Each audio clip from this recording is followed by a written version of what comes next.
So, like, thanks to viewers like you and sassygamers.com, Bard Rock Cafe can exist, I guess. So, like, you can find links to Sassy Gamers, our Patreon, and social media stuff in the show notes. Just click. Thanks.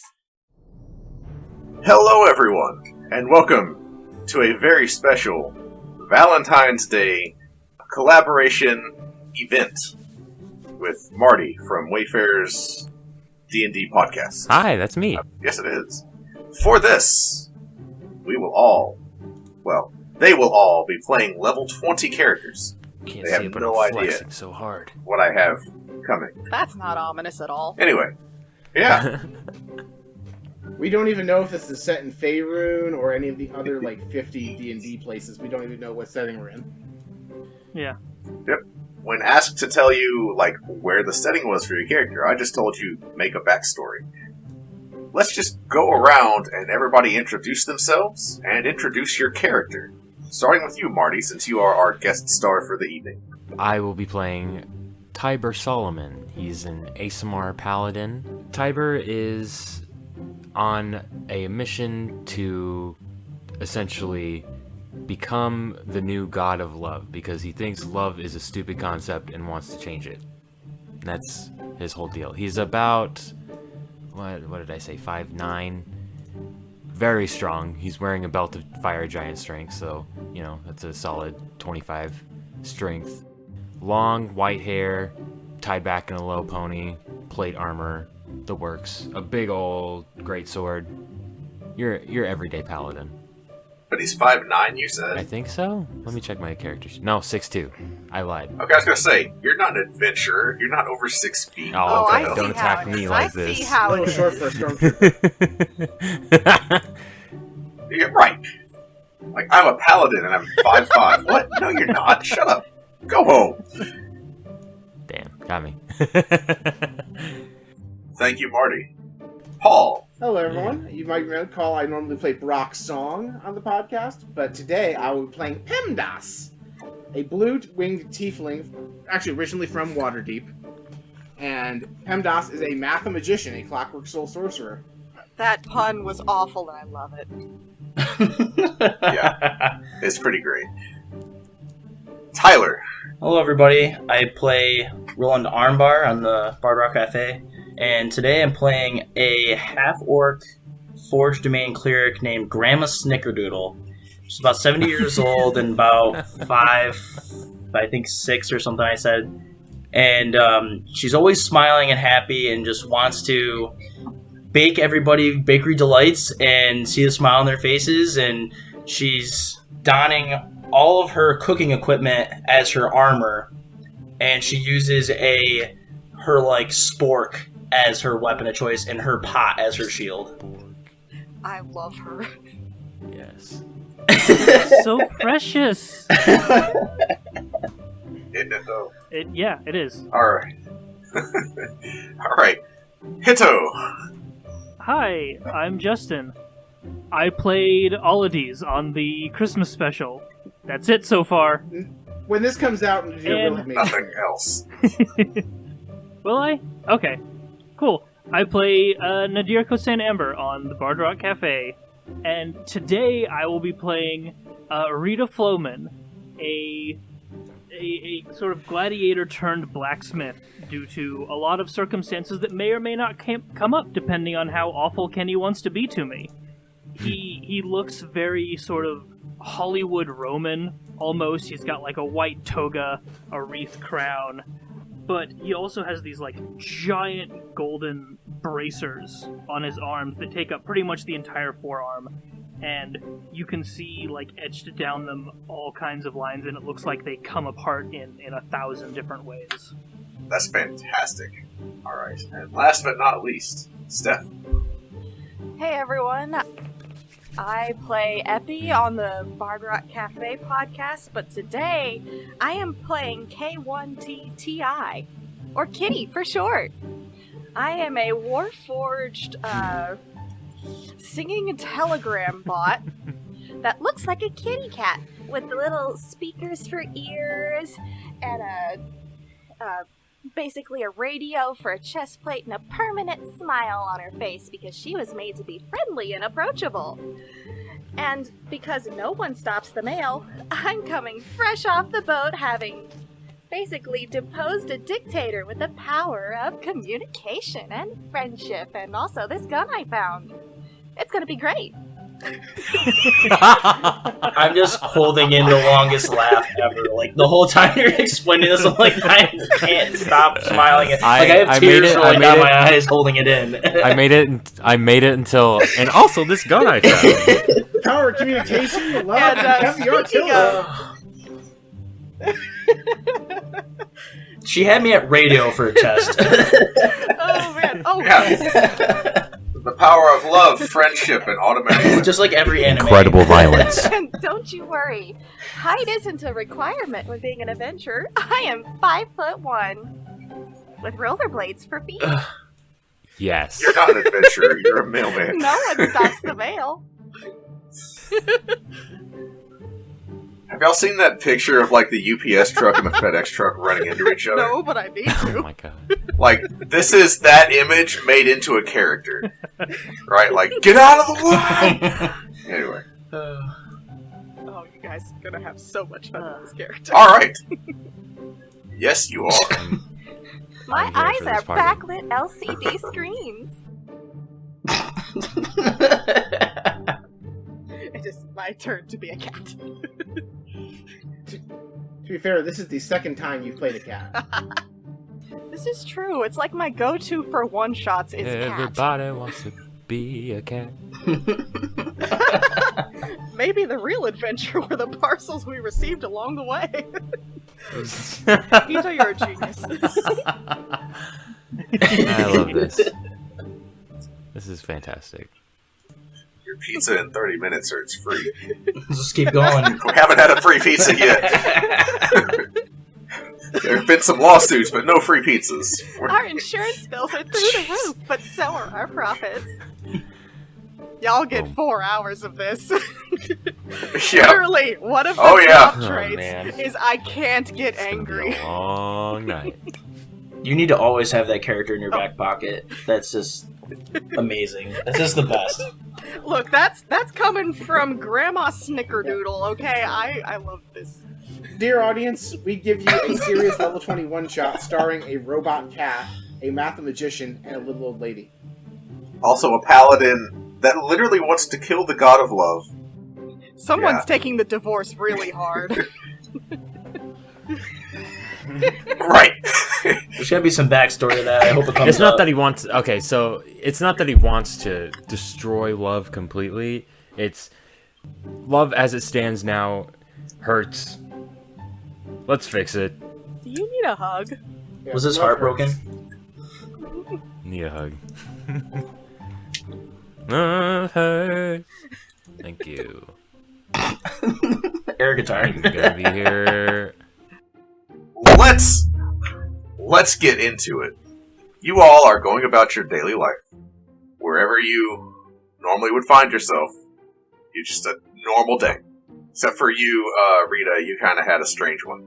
All of you, seemingly in tandem, feel yourselves sucked into a portal and deposited right smack into what looks like a cafe. Except for you, Kitty. You have been dispatched from the Blackstaff's tower to collect the adventurers that were summoned for this specific purpose. So you are to deliver a message asking them all to come to the Blackstaff's tower. Given a brief description of these 4 people. So we were just literally just plopped in here. Yes, whatever you were doing, in the middle of your day, like, Grandma Snickerdoodle might literally just be pulling, like, a tray of Snickerdoodle cookies out of the oven and then just... I was literally just about to There you roll are. for that. I'm so like, sorry. I didn't mean to steal your am I ready? thunder.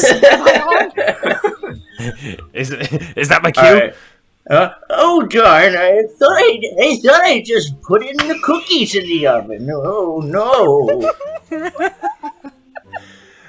Oh, I love it. Can she appear in the Bardrock's kitchen? Or in this cafe that is totally not the Bardrock's kitchen? Do I see that there's an oven, like a kitchen in the oven? Like there's a kitchen in the Bard Rock? There's a kitchen in the oven. Oh, there Yeah, it kitchen in the is! oven. I'm gonna go get right my cookies. There's a whole kitchen inside the oven. We have a TARDIS. Wow. There's a whole kitchen. Is there? Is there a kitchen inside the oven? I have so long to go for this. You can't, thing. I if you forget can't now, take I will the pass out. heat inside the kitchen, inside the oven, get out of the oven. Get inside the oven and then get in the kitchen. I wonder if my cookies are done. I'm gonna check the oven. But my cookies! Oh! They'll be burned! They'll be seared! They'll be stuck to the pan! Oh no! Somewhere far off in Waterdeep is Granny Snickerdoodle's house. Just like starting to smoke and like the fire alarm's going off. Grandbaby Snickerdoodle's coming in. Grandma, your cookies! All right, so I established PEMDAS is from Waterdeep. What cafe are we in? Just for clarification. The Bard Rock Cafe. Fully reconstructed and very, very snazzy looking. Awesome. So PEMDAS is like, oh, the Bard Rock Cafe. I haven't been here in a dog's age. It's just about time for my lunch anyway. And I go up to the proprietor and say, can I please have a meatball sub? So the proprietor is out for the moment. Darn, I was ready to talk to myself. Oh. I was so excited for Paul to roleplay But, with himself. Well, I'm in the kitchen. 10 I'm in the kitchen, so. Oh, okay, dearie. I'll help you. Oh man, what would Tiber be doing? Nobody is stopping her. This is wonderful. Please, this is Brock's Song's kitchen. The three people that work here are just like okay with weird stuff happening. Melody and Harmony are both just out there like, what's happening? And then in the back there's DJ that's just like, yep, well, okay, I'm not stopping this lady. Would anybody else like a meatball sub? As they like shuffle into the back. Oh, they got rye bread back here. That'll go nicely. So I also have it in my character sheet that Tiber has the Waterdavian noble background, so he's also from Waterdeep and would maybe know of the Bard Rock. At this point, yeah, you would have known because a meteor smashed into this place. Oh like, yeah. Oh yeah, that thing that happened in episode 1. The thing, that's the premise of the whole show. That happened. Tiber just kind of looks around, not entirely sure why he's here and not, just in his home, but shrugs it off and goes, "Yeah, I'll take a meatball sub. That sounds There's lovely." Keystone lights all around. Oh, of course. 20 meatball subs, sir? Yes. One for each level. This is delightful. And I would like to just say that softly in the distance, you can hear just the sound of what might be an ice cream truck just approaching at an unheard of speed. Yeah. And then just the doors There you go. and and zips straight in, hops on a table. You just see the titanium 5'1" kitty cat with just, big irons on both hips. It's fine, don't ask about it. Oh my gosh, it's a Terminator. I draw my sword? Oh. No, don't worry about it. I'll be happy to introduce myself. Hello, I am a singing telegram. I am here to greet you. It's a pleasure just to meet you. I came here brewing news that's sure to make your day. The message that was on its way has made it here to stay. So sign along the dotted line and I'll be on my way. Meow. You all have been summoned to the Blackstaff's tower. Yay! That was awesome. I worked hard on that. Oh my gosh.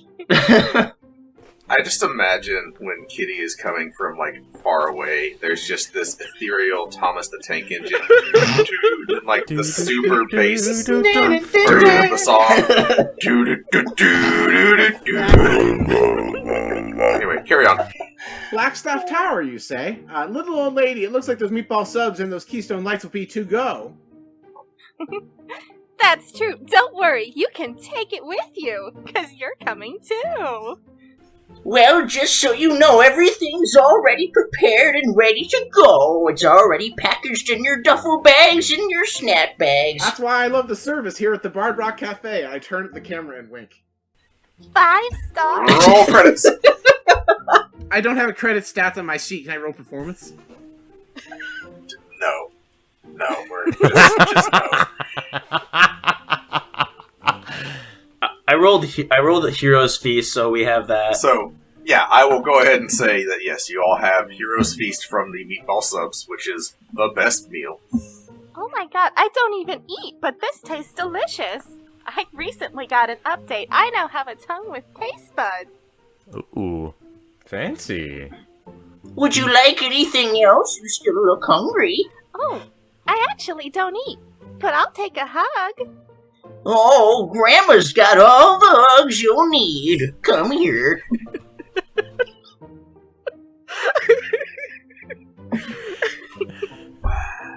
Don't squeeze too hard. Grandma's getting old.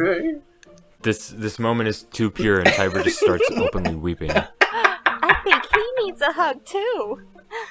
We can do a Oh, Grandma, let's I'm get gonna him. order a hug sandwich, and I'm gonna go get on the other side and hug him. Just crying. Oh, it's okay. You can cry all you want in Grandma's This arms. is just too cute. I can't handle. I was designed and tested by approved audiences to be friendly and approachable. Remind me again, what does Hero's Feast do? Alright, for the next 24 hours, Hmm. you all gain 2d10 temporary hit points, and your maximum hit points... Well, okay. Your maximum HP increases by 2d10. So, Tyler, you actually do have to roll that real quick. 6. Okay. Your hit point max increases by 6, and you heal that amount up. Oh, wow. You are all cured of all diseases and poisons. You are immune to poison. You are immune to fear. You make all wisdom saves with advantage. I've cured all of your love diseases. Wow, I didn't even know I had those. Even the So, Ken, you love-making said this is a ones. reconstructed Bard Rock Cafe? Yes. So that means that Tyler just cast a spell within proximity to the obelisk. True. Tyler, roll a d100. Here we go. Yes. Yes. 17. You know what the fun part of this is? You get to see the cleric table now. Oh, boy. Any spells you cast within the next hour that restore a dead creature to life do not require material Hey. components. That's helpful. I want to pinch Tiber's cheek real quick. It'll be okay. Oh, okay. Thank you. I'm sorry. I didn't get your name. Why, it's Grandma Snickerdoodle. Don't you remember me? It's Grammy. Oh, of course, Granny Snickerdoodle. It's been so long. Yes, quite. You never visit. Yes. Well, I keep myself quite busy these days. Well, I'm very lonely, so you need to visit more often, or you won't get any Grandma's cookies. Ooh, you know how I love those cookies. I'll certainly make more time for you, Granny. Please do. Thank you, dearie. If you order any packages, I'll be able to deliver them straight to your door, as often as you order them. And I'm sorry, little cat robot creature. Your name is. My name officially is K1TTI, but all of my friends call me Kitty. And that includes you now, too. Oh, I'm making friends left and right today. This is lovely. And are the other two here as well? Yes, I believe that one over there, the blue tiefling with the wings, is coming with us. The guy over there who has the Roman centaur, or the Roman gladiator outfit, he's coming with us. And, Oh. Grandma's coming. It'll be fun with Grandma, and you're coming too. Always. This is an interesting bunch. And you said this was for Yes, the Blackstaff? sir. She ordered this message special for you. And you, and you, and you over there. Interesting. Pleasure to meet you all. I'm PEMDAS. PEMDAS. What kind of name is that? It's a tiefling name. Are you being racist? No, I was just curious. That's fascinating. My programming told me that was actually a way to do mathematics. Yes, that's my family. It's a family name. Old-fashioned. I'm several hundred years older than I look. Do you have an Aunt Sally? This is I important. do. I do have an Aunt Sally. Wow. Didn't Your we? moisturizer must be amazing. If I want to look 10 years younger, I have to go into an auto body shop. It's okay, though. I don't age. Or sleep. I just have to sit still for 6 hours, but my eyes never close. But you love Grandma's cookies, as I shove one in her face. I sure do. Inside Kitty's stomach is just a thermos that's now filled with crumbs. PEMDAS, dearie, what kind of bakery delight do you prefer? Banana nut muffins. Well, I don't have any of those made up, but I can give you one of these, and it's just an almond cookie. Oh, almond cookies, just like Grandma Calculus used to make. Oh, wonderful. Well, here's your doggy bag. Now, what do you like, tall, handsome man in the corner, eh? Oh, you know me, Granny. I'll just, I'm not picky. Oh, you act so familiar. And you over there in the corner. The one with the Roman outfit. You're a blacksmith gladiator, right? Yes? Where? I was. Why are we here? Well, you're being summoned by the Blackstaff. And also, Granny's making food. Got it. Rita's having the most uncanny valley moment right now. Just... To get slightly back on track for a moment, I understand the Blackstaff is summoning us. Did they say for what purpose? Did they say for what purpose? Nope. No! I got paid extra for that. Oh, fantastic. Don't you just love a little bit of mystery? Yes. No. Well, I suppose we shouldn't keep somebody as important as the Blackstaff waiting. Yeah, we already had them wait an hour while we ate our lunch, so.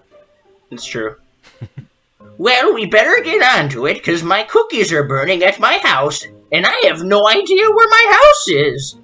Well, if you have the delivery address, Oh. I can go and No. take care of that right quick and be right back in a jiffy. Oh, that would be wonderful, dearie. If you could just turn the oven on and check on the cookies, that would be most pleasant. Okay, do you have the address? Well, my tribe doesn't have addresses. We just have a bunch of huts. That's okay. with ovens. I deliver That's what anywhere that on the 9 planes. Though it is extra for the Hell plane. Wow. But that's okay. We don't get a lot of deliveries there. Well now, ooh. Impressive. Thank you. I have 5 stars on Yelp. Yelp is actually the name of just a goblin. Yeah, he rates everything. Yep. Just goes around screaming about things. That He just likes walks or doesn't. downtown.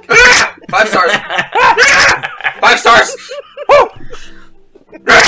2 stars. I love this idea that he rates everything but doesn't say what he's rating. It's just like his everyday life too, right? Shouting Like about so, stars. he's opening a door and like the handle's like not opening correctly. 1 star. Ah. Oh, boy. So are you all going to the Blackstaff's tower? Yes. Yes. Yes. Official summons from the Blackstaff. Don't want to be late. Yes. I guess. Sure. Let's go to the Blackstaff's tower, and then I will complete my delivery with a certain help of a dimensional door spell from certain Blackstaff. So you all make your way through the streets of Waterdeep, and make your way to the Blackstaff's tower, where you are expected. You are escorted directly up to the top floor to the Blackstaff's office. When you enter, you open to a room with a very large desk and a young lady sitting behind it, and most of you would recognize this as the Blackstaff. There is also an older middle-aged man with a very fantastic mustache and long flowing blue robes, and a very, very old-looking man with red robes, a red hat, and a long flowing white beard. They all turn. Santa? Do what now? Santa? Nope. Oh, I missed the Not- Christmas special. Not nearly as jolly. They all look very concerned. As you enter, they all turn. Hello, ma'am. Hello, ma'am. I would like to inform you your message has been delivered. Thank you, Kitty. You're welcome. You've earned your paycheck once again. Thank you. The Blackstaff stands and says, I want to apologize to all of you, but we need your help. There seems to be some kind of event in the skies, and for whatever reason, all of our divination magic just pointed to the four of you and Kitty. I would like to introduce you to a couple of my colleagues.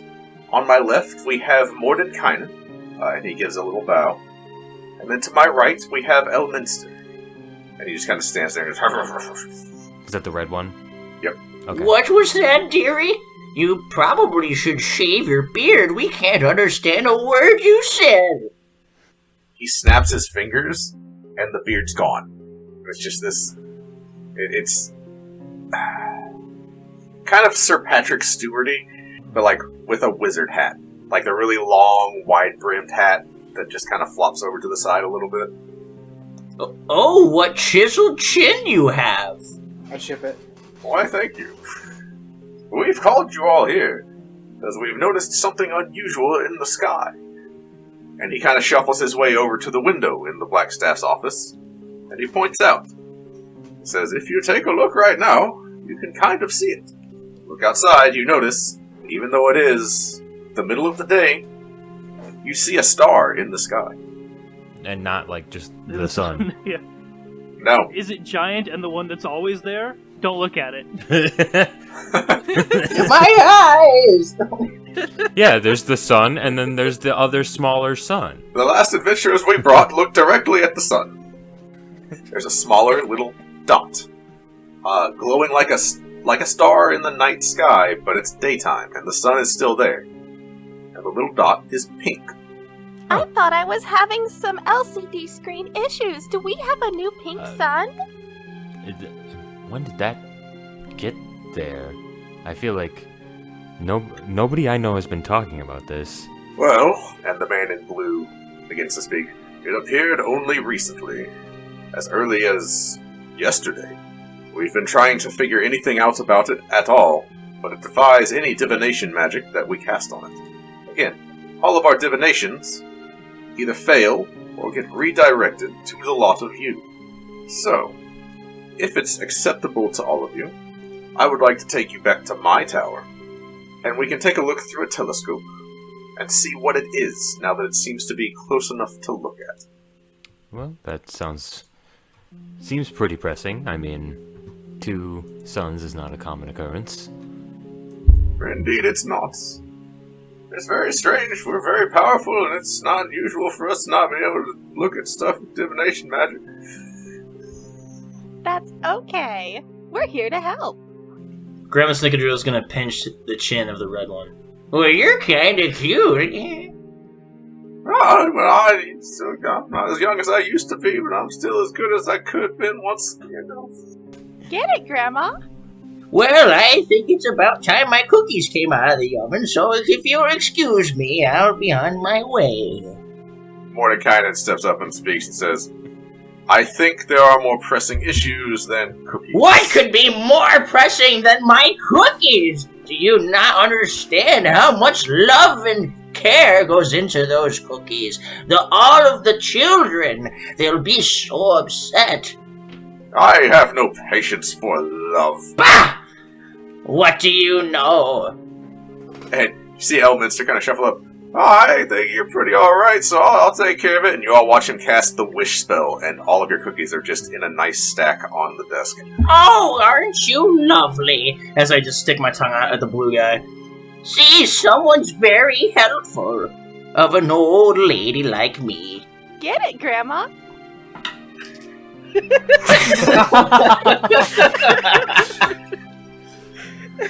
Let's go, Granny. I'm gonna package them all up in doggy bags and give all of them out to everybody except the Blue Wizard. He seems entirely unperturbed. Well, that's too big of a word for Grandma, so she's gonna avoid that. I would like to put the cookies into one of my multiple dimensional pockets. Just like a nutcracker. They're all just in your body at this point. Exactly. It's not inaccurate. Alright, so what's this now about a telescope, eh? Yes, I have created a grand device of artifice known as a telescope that allows me to look into the heavens so that we can look at this purple-pink star. Can you see Here God? yesterday. Not yet. You're not looking hard enough. We need to go check this telescope out. Yes, let's all go look at his enormous telescope. Yeah. In Yes. his tower. That is also enormous. He starts to cast a spell to open a gate to his tower. I'm gonna walk through it. Well, I've been teleporting everywhere today. Might as well. Yeah. This is only the 4th time or so. Sure, why not? I like teleporting. It makes my brain all fuzzy. I'm gonna go through it. Fuzzy. Apparently. Did you have a software malfunction there? Exactly. I did that with my voice. Rita, how are you doing right now? I'm doing alright.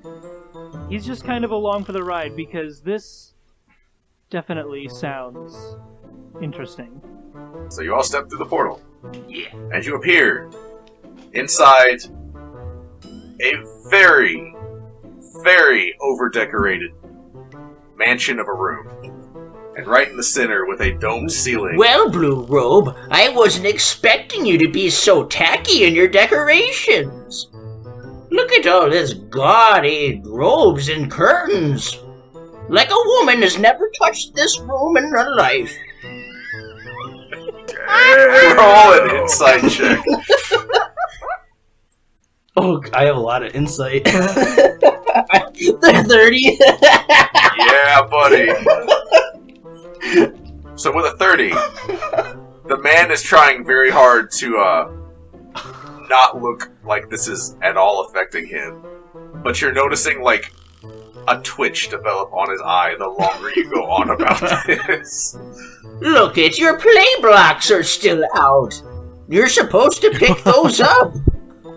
Well, this is my telescope! And you see him over there, like, snapping his fingers. And, Moving on. you see a very large crank on the other side of the room start to turn on its own as the ceiling opens up. As the telescope starts to move, and he's like, I've brought you all here so we can look at the big star. That's a big telescope. And I try not to have guests in here for very important research reasons. I'm gonna start cleaning up. He raises his hands to stop you, and then they fall kind of just dejectedly to the side. It's like, After getting roasted so hard, you couldn't say anything to Granny. right. And then she starts vacuuming, like, what are you gonna do? It's alright, Caden. I was never lucky in the land of love either. I don't know about these wild presumptions. Very important magical business that I attend to regularly. Preempt me from stairs. Let's look in the telescope. Can I do an insight check on this guy? Yes, you can. Please roll either really good or really bad. Natural 20. This man. I get to do a wild magic. I'm excited. Yes, you do. Okay. So roll 2d100s. 2 of them? Yep. Alright. I've got 27 and 87. One of these is... Well, alright, just pick one. Which one do you want? They're both We'll do 87. 87? What is one object you want more than anything in the world right now? That's one object. Yes. The legendary Holy Avenger Greatsword.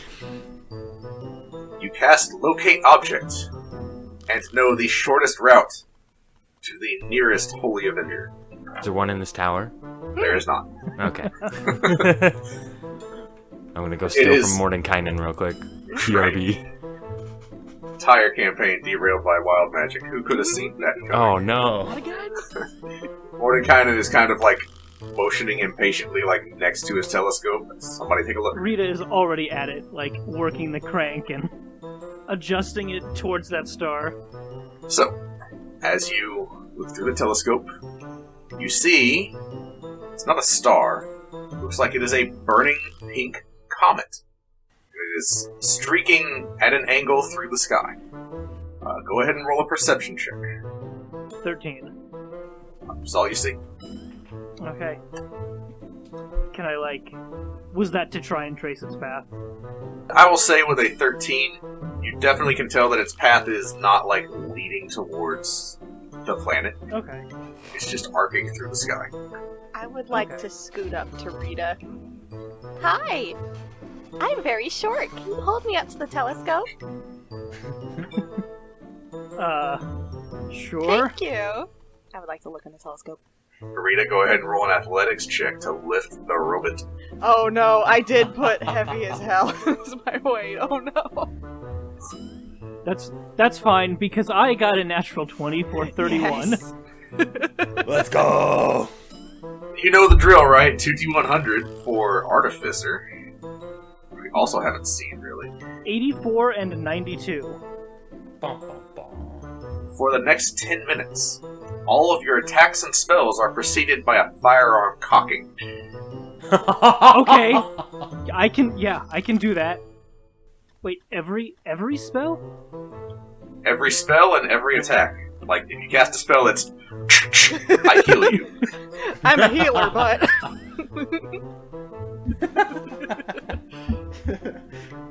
Trust me, I'm gonna heal you. I could use it on haste and just and then speed off. I appreciate that you're basically a human pump action shotgun now.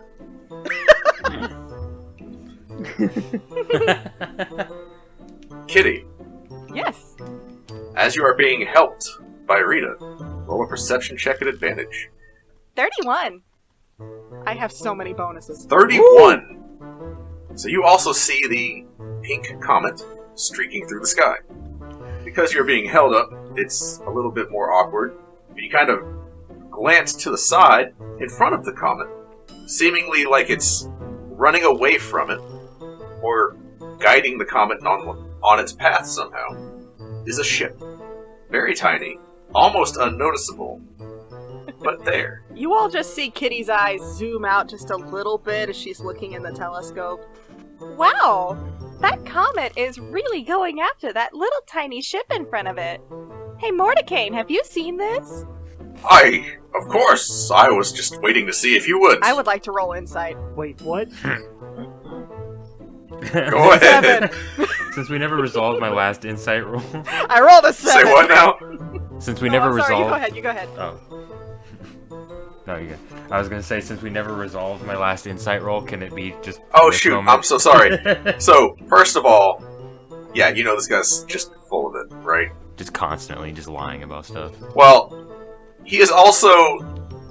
You know when you're driving, and it's fine, but then you're driving and your dad's in the passenger seat, and all of a sudden you keep fucking up? Ha! And so you get more nervous about how you're driving? That's Mordenkainen right now, because Grandma Snickerdoodle just roasted the shit out of him. At the mention of a ship, Rita puts the robot down and re-looks for himself. Wham! Alright. There's just a giant crater in the floor Yeah, now. there's 2 indentations on the floor where you put her down. My compact size is made up for with my weight. It keeps me from floating away. As you look, Rita, knowing that there is something in front of the comet, you notice it is a Spelljammer ship. Ooh. Again. Again? This suddenly became very important. Wow, Rita, is this the second time you've seen that? More than twice. Wow. Oh. Spelljammers are, as I understand them, a ship that travels through the sky and through the plains. I want one. And actually, you actually have experience with spelljammers. Roll me a straight intelligence check. 23. This spelljammer ship looks like it is... It takes a crew to operate a spelljammer. Right. This looks like it is not fully crewed, and that something is wrong. Like, it's not flying correctly. It is, like, kind of stuck in forward motion. Like, there's... With a full crew, there's pieces on it that are moving that aren't moving. It would, like, alter its course for different reasons. That's not happening. You don't see the scanners doing anything. It's just going. And is the comet always equidistant from it? Like, it's not gaining on the ship or it's not trailing behind, it's always the same distance? It looks like the ship is kind of outrunning the comet a little bit. Not by a lot, but a little. Okay. And remember, the comet looks like it's still in the sky, so it's not moving quickly. Right, okay. It's just really far away, right? So it looks like it's standing still in the sky. You're looking through a very powerful telescope. Right, of course. We need to get on that ship. Yes, more... I almost called him just Morty. Mordenkainen, I don't suppose you have a way to teleport us, and I point out towards the ship. Way out there. You want to teleport onto the ship? That seems like our most likely course of action, yes. Of course I can do this. I am a powerful wizard. Around PEMDAS, you start seeing these ethereal equations appear Yeah, as he starts doing sure. math in his head. Okay, so we want to teleport onto an object moving several thousand miles per hour, in several thousand miles away, and hopefully land inside the ship. And you watch like At the helm, Does that preferably. mean- divide/0 appear around all of them. It's like, I don't like our chances. I'm sure it'll be fine. Come on, Morty. Never tell us the odds. That's... Right. Never tell me the odds. He begins to cast the teleport spell. While he's doing that, Well, Grandma's done. What do you think? He turns around and looks. His eyes go wide, and a teleportation mishap. Oh, no. Granny, no. Yes. And we're all in space. Game over. No. You all are on the helm of the ship, as it is Stuck in a wall. careening down towards the ground, Oh. just outside of Mordenkainen's tower. As you were teleported to the ship, and the ship was teleported to you. Oh, no. Mordenkainen is nowhere in sight. That's fine. Oh, of course not. How much How much time? I would say you have about 12 seconds. Like 2 full rounds. Okay, so enough to, like, get to the like, chair interface thing and attempt to move it? Yeah. So, you make your way to the chair. Yeah. There is a Gith sitting in the chair. You're gonna hit the planet, please stop! He's just stunned, right? He's like, I don't know what's happening. I don't know what's happening. He looks like he has not slept in days. Uh-oh. So here's a fun question. Oh, boy. Would I be able to just zip in there and just push him out of the chair? Yeah. Roll. Because it's you, roll acrobatics to just launch him out of the chair. Yep, you do it. He was in the chair, now he's against the wall. He's And just my not in the head's chair just anymore. kind of gonna turn like an owl. Take the helm, Rita! Too late, I'm gonna cast Wall of Force in between the ship and the ground. Nice. Nice. Nice. Is there anything anyone else would like to do? Are we about to, like, crash? Yeah, like 12 seconds, you guys are high in the sky, but like, imagine a fighter jet, but aimed down. I jump out of the ship and flap my wings. Oh, yeah, I can fly. Yeah, you guys aren't in danger, you can get the fuck out of here. Good luck, everybody!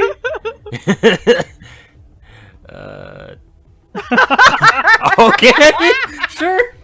Alright, so there's a wall of force between the ship and the ground. Yeah, it's meant to be like angled, sort of. So like, because if we just crash into a wall of force, it's just as awful as crashing into the ground. So it's meant to like arc our descent so that we're at like a better angle, essentially. Well, okay, sure. So you're able, because it is a wall of force that you can shape to an extent. Is that going to work? Does anybody else want to do anything different? The only option I have is I can call divine intervention. Yo, Would you like to? do it. Fine. I call upon the god Shantae. Who's Granny Snickerdoodle's god? Shantae. I think it's like the god of like. Asmodeus! The god Asmodeus. Please use your pincers of anger to help us. I call upon you to help us and stop this moving ship from hitting the ground and killing us all. So, because you are level 20, Divine Intervention works 100% of the time. Oh. However, now that it has succeeded, you cannot use it for another 7 days. We'll have to rest here for 7 days. That sounds fine to me. However, you all get the sense of, like, none of you are strapped in, right? But, like, you get the sense of being slowed down very quickly, like the plane on the runway experience when it's landing. And, like, you're not thrown to the front of the plane or anything. You stay where you are, like, magically held for a second. As you just careen down this wall of force runway to a comfortable stop on the ground in front of the tower. Well, that's enough entertainment for Grandma for another lifetime. Pemdas just gently flutters down beside the ship, like, I knew you guys would make it.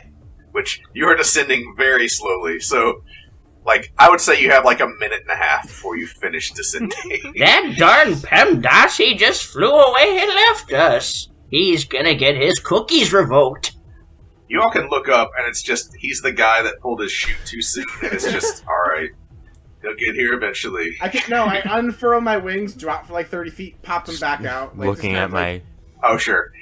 You do the Iron Man drop where you Exactly. just drop and then burst for a second, yeah. I would like to telepathy Okay. to him while So he's you way reach out the there. ground. We made it! Grandma's apparently got it in good with God!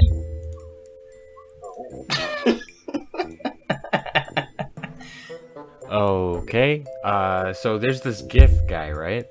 He is wide-eyed looking between everybody. What? Who?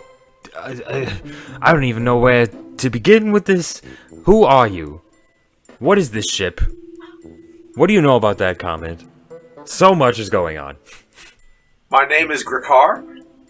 I don't know where I am. I don't know who you are. What happened? That's what we're trying to find out. Oh, man. Well, we teleported onto your ship, or at least attempted to. One certain wizard messed up the spell, wherever Mordenkainen is.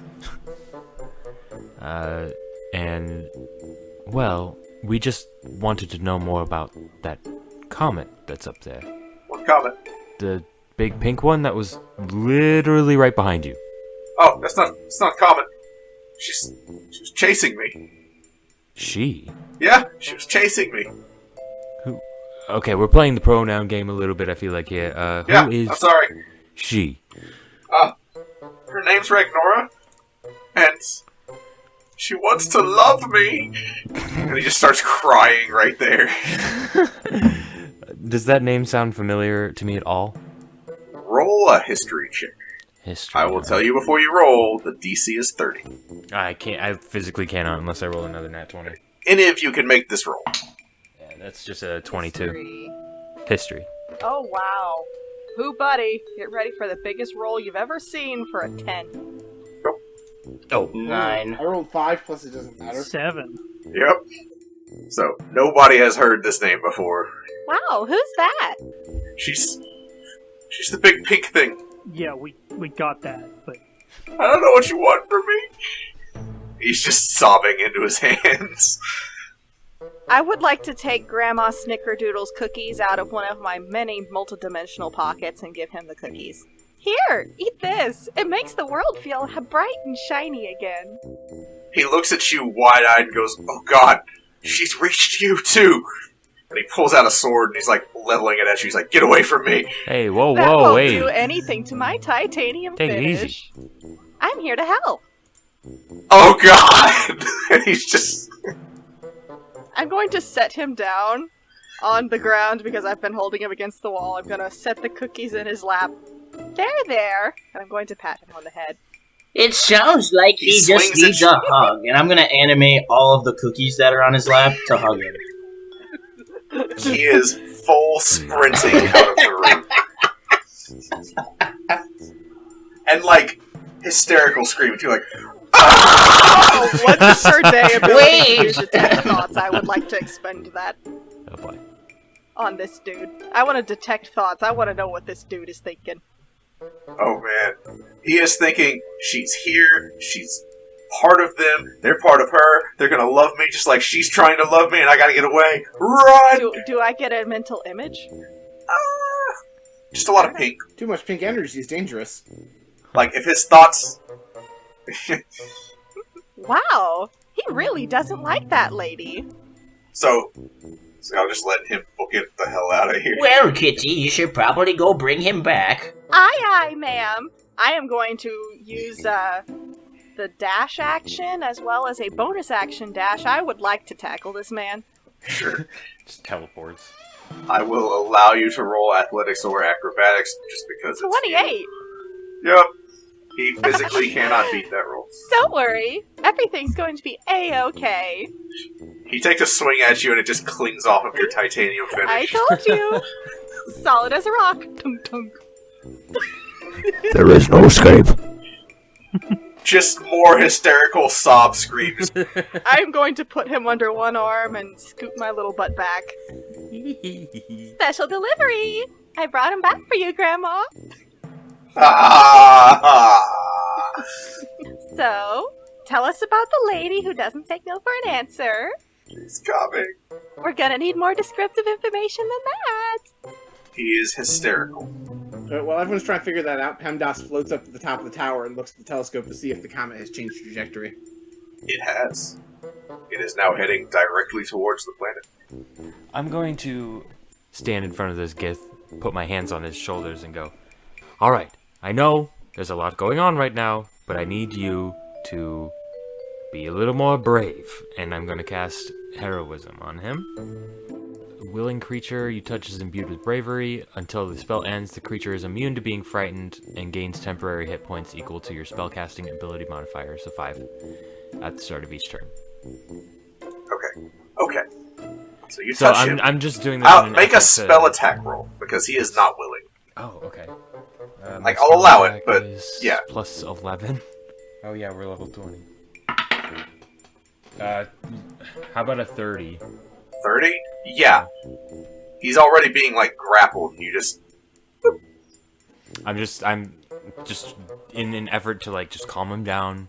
Just like, all right, we need information. You have, I assume, something.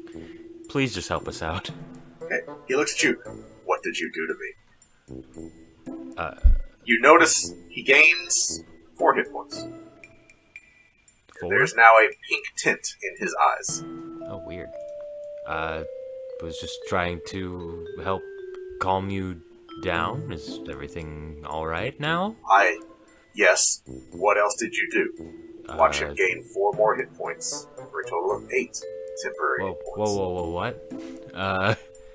That should have been it. Can I do like an Arcana or something? Well, so he gains temporary hit points equal to your spellcasting ability modifier at the start of each of its turns. So that should be 5. first Okay, of all. so 5. So now he's up to 10 temporary hit points. And you okay. notice the pink tint in his eyes gets a little bit stronger. So my spell just keeps firing off on him? Well, are you concentrating on it? Is it concentration? It is. Up to 1 minute. Okay. Yeah, so every 6 seconds, a new turn starts. Oh, but temp HP doesn't stack, right? Each turn you watch him gain 5 more hit points. Oh, man. I'm gonna drop the spell, I guess? Okay? It's like, oh, like he's calm now. Uh-huh. But you see him start to freak out a little bit more. I'm gonna have him roll a wisdom. Yeah, no, he rolled a 2. He's starting to freak out again. Okay. I was gonna say he has a +5 for being within 50 feet of me. So he does. I mean, it's still a 2. It's like a 7, yeah. Yeah. Okay. And you see, one thing you do see, he takes his sword and, like, cuts himself with it. Whoa, hey! And when he does that, you watch the pink tint start to go away. Huh. And he does this again and again until all his temp HP is gone. Oh, is this guy allergic to, like, people being nice to him? What is happening? Oh no! I am not programmed to be mean to people! I just kind of look between everyone. Okay, who here is capable of being mean? I would say, PEMDAS, you're back by At now. this point, Pemdos pops in, and everyone's like, and he's like, everybody, the comet is now heading right here. I just looked in the telescope. Also, Morgan Caden looked very unhappy. Oh, isn't that nice? So it's heading for him. So you say that, his eyes lock on you, and they go wide, and he is now hysterical again. I just spent a whole spell slot trying to calm him down. I slap him right across the face. Okay, slap him real good. Wow. Roll an attack. Okay. Oh god, I didn't write it. Unarmed attack. Just plus your strength modifier. 22. Oh yeah. Yeah. So you do 1 plus your strength modifier damage to him. Just slap him across the face. He locks eyes with you, he says, do it again. Good job, Rita! You did something mean to him, and I hold him out by the arms. Go for it! Roll an advantage because he is grappled right now by this massive... Yeah, that's enough. Like, you slap him again, do another bit of damage. He's like, yes, that's working. She's coming here, please. Just let me go. I need to run. I need to get away. Please let me out of here. Where can we take you? Just anywhere that's not here, I guess. The Spelljammer. He can go anywhere that's not this planet. Yeah, I can, but like, I don't have a crew, and she will follow me, and I just need to run. Okay? Or you could kill me. I don't know about that. I feel like that's just the only way out at this point. You could kill me. We could kill that, and I point at the comet. I just don't think that's gonna work. I think I just... Can she follow you to different planes of existence? Yes! She followed me and the whole crew. And like, we were stupid, alright? We found a portal, we didn't know where it led to. So, you know, we messed with it, and then it opened, and it went to the far realms. And she came through! And the rest of the crew, they're with her now. And I got away, but she's been chasing me across all the planes, and I can't get away. Okay. Well, I would prefer to take on the active threat rather than kill an innocent person. I know that probably is more difficult. What say the rest of you? I'm physically incapable of murder. Of an innocent. Oh no, I'm not innocent. I'm terrible. I hate children. I steal from houses, and I stabbed a person once, and they were... Is this guy telling the truth, or is he just trying With to... your passive insight, you know he is just trying to convince you. I have a passive wisdom of 22. Even with a 16, just... Yeah, okay. Okay, guy, listen. Okay, listen. We are going to take care of this for you. There is no need to get up in arms anymore. We've got this. I turn to everybody else and I go, well, this isn't how I saw my day going, but do you want to take on a abomination from the far realms with me? Yeah, let's go blow up a comet. I have a gun! With a gun. Yeah, sure. Let's go fight the pink comet monster. Well, how do we fight the comet, yeah? I draw my sword. With the power of love, friendship, and these guns I found. You say all that, and he just looks I'm horrified. not sure how to fight a comet, but we could probably handle something a little meatier. Ha! You should have told me you were capable of being mean. We would have let you hit him. That might have done psychic damage. I look into his eyes. Did it do psychic damage? He is too terrified. I think you cast fear on him. Are you afraid? Uh-huh. It worked! So, are we going to wait for her to get here, or are we going to take the ship and fly and meet her up there? Yeah, let's just fly a spaceship into a I have big an meteor. idea. I have an idea. How about we fly this ship somewhere where we won't have a lot of random pedestrians we can run over? Not from experience or anything, but it's good not to be around a whole lot of people that you can run over if you're going too fast. She can follow us to any plane we want, right? Why don't we take her to Mechanus? Nothing there is capable of love. I'm capable of love. Mechanus, huh? That sounds reasonable. Okay. Rita, you know how to fly this ship, right? Yeah. I have a plan that can either be very good or very bad. Let's hear it. PEMDAS can Yes. tell you the odds. Okay, PEMDAS. If we put the sun in between this ship and her, she flies through the sun, will she die or will she blow up the sun? PEMDAS starts doing calculation and Oh. goes, I don't know enough about this Ragnar lady to be able to make those calculations. Oh, Mordenkainen? So when you found yourself up in his office, you noticed that he was embedded halfway into the wall. Like in a I'm dead way, an unconscious way. Like in a I teleported and it went wrong, and now I'm physically merged with the wall. Well, We can ask Mordenkainen, but he's currently stuck in a wall.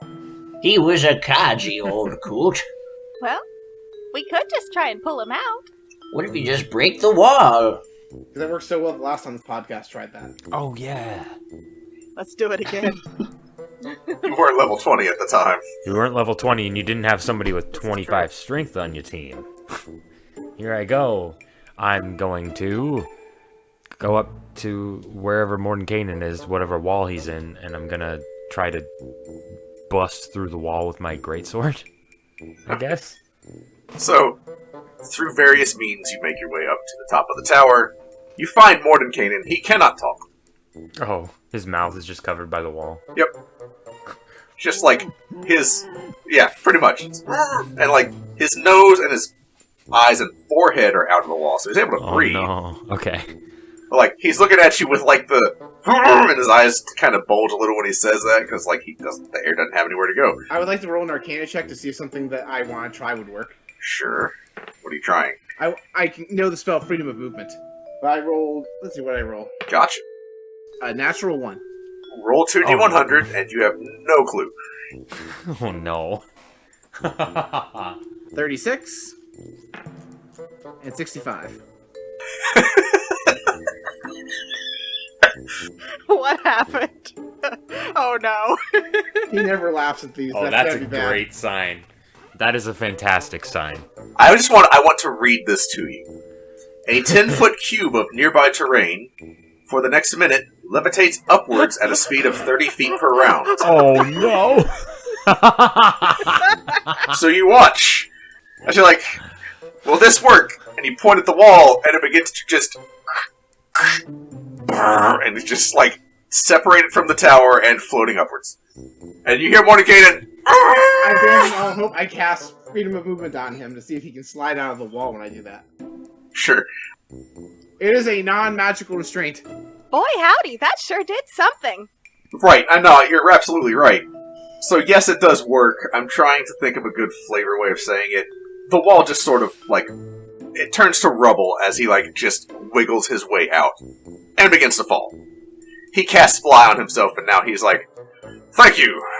That's never happened before. Very odd. Never happened to you before, huh? It's okay. Lots of men I feel like experience weird Totally happened before. happening sometimes. I've never heard of that before. Yep. We call that expel tile dysfunction. It's when you have trouble getting your spells to fire correctly. They make a pill for it. That has never happened to me, for I am a powerful wizard.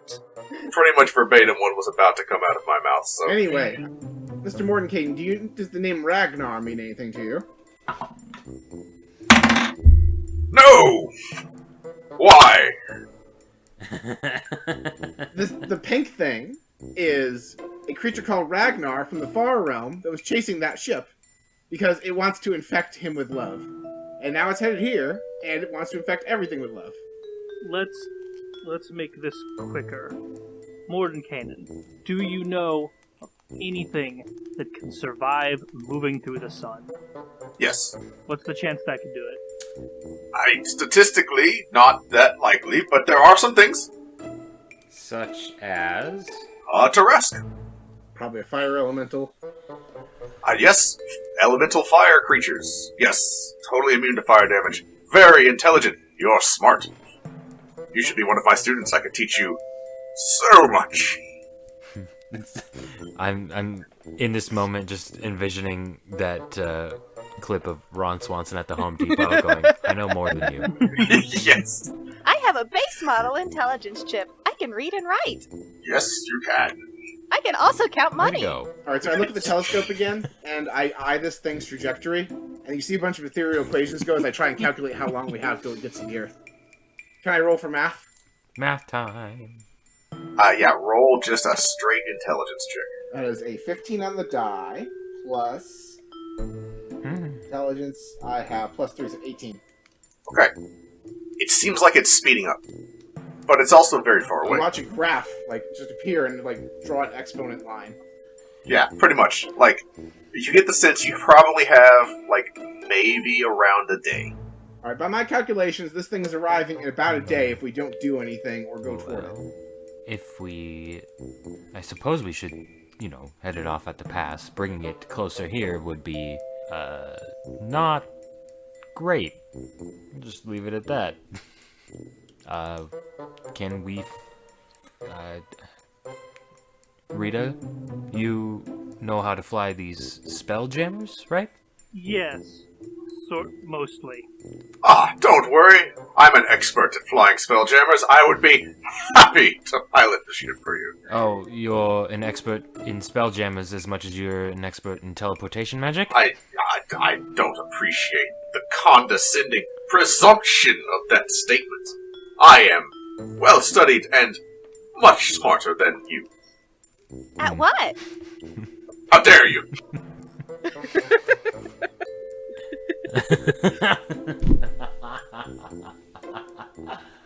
Alright then, smart guy, come on. I pick him up with one hand and bring him over to the spelljammer. He is flying, so he just floats up and goes on his own. You attempt to pick him up and he just hovers an inch above your hands the whole way. He just keeps going. You never physically make contact. He just is like, nope. Just playing keep away with the wizard. Right, yeah. No wonder you never got a woman. You're always running away from a fight. You see him float just a little faster down to the ship. I give Granny a fist bump. Granny never burns cookies. Valentine's Day special or the roast of Granny women? never burns cookies, but she sure does roast things.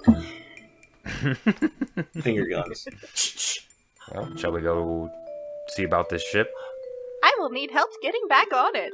So, because you very skillfully got the ship to land, by invoking the power of a god, the ship is in full working order.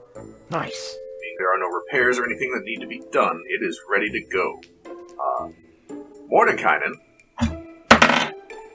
actually has a decent amount of skill and seems to know his way around. Nice. Alright. Just kind of look on and go, Alright. He's as a sailor, or around the ship, or as in the tower. It's a spaceship, right? It's a spelljammer ship. He seems to know his way around the spelljammer. He knows how to operate it and fly it. Why was I thinking of a pirate ship? Well, spelljammer is kind of a niche thing in D&D. If you want to go on space adventures, it's a spelljammer. Going very technically, they don't exist in the setting that Bardrock takes place in. They do now. But they can travel there. Oh, so it is similar to like a pirate ship of some sort looking. Kinda, yeah. Like a galleon almost. Yeah, pretty much, yeah. Alright, so, just so I'm clear, the plan is to take the ship up and meet Ragnora in space. Yeah, unless we want to take my plan and take her to Mechanus. Yeah. Or mine We and run could, through the sun. Yeah. Bring the sun to Mechanism. I'm kind of afraid if we try teleporting to avoid the sun, that Mordenkainen will accidentally teleport us into the sun. What are the chances that it happens twice? Well, we don't need to use the teleport spell. We can True. use the Spelljammer. I'm gonna turn to the Gith. Yeah, I'm gonna look at him. So, if we went to the sun and then teleported right before we went through it, would she follow us through that teleportation hole, or would she, like, go to the sun first and then teleport?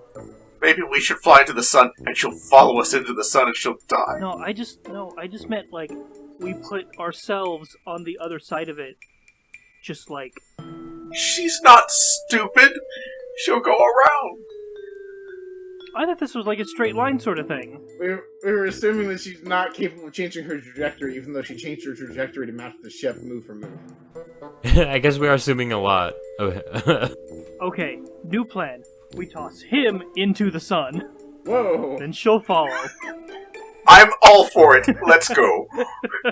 No. If I have to go out, this is definitely the way to go. Launched into the sun. Actually, that would be... It That would be a very cool... Pretty cool. Tell my story. This would make a good story. Oh, I love a good story. But it can't just doom you to death. Ugh.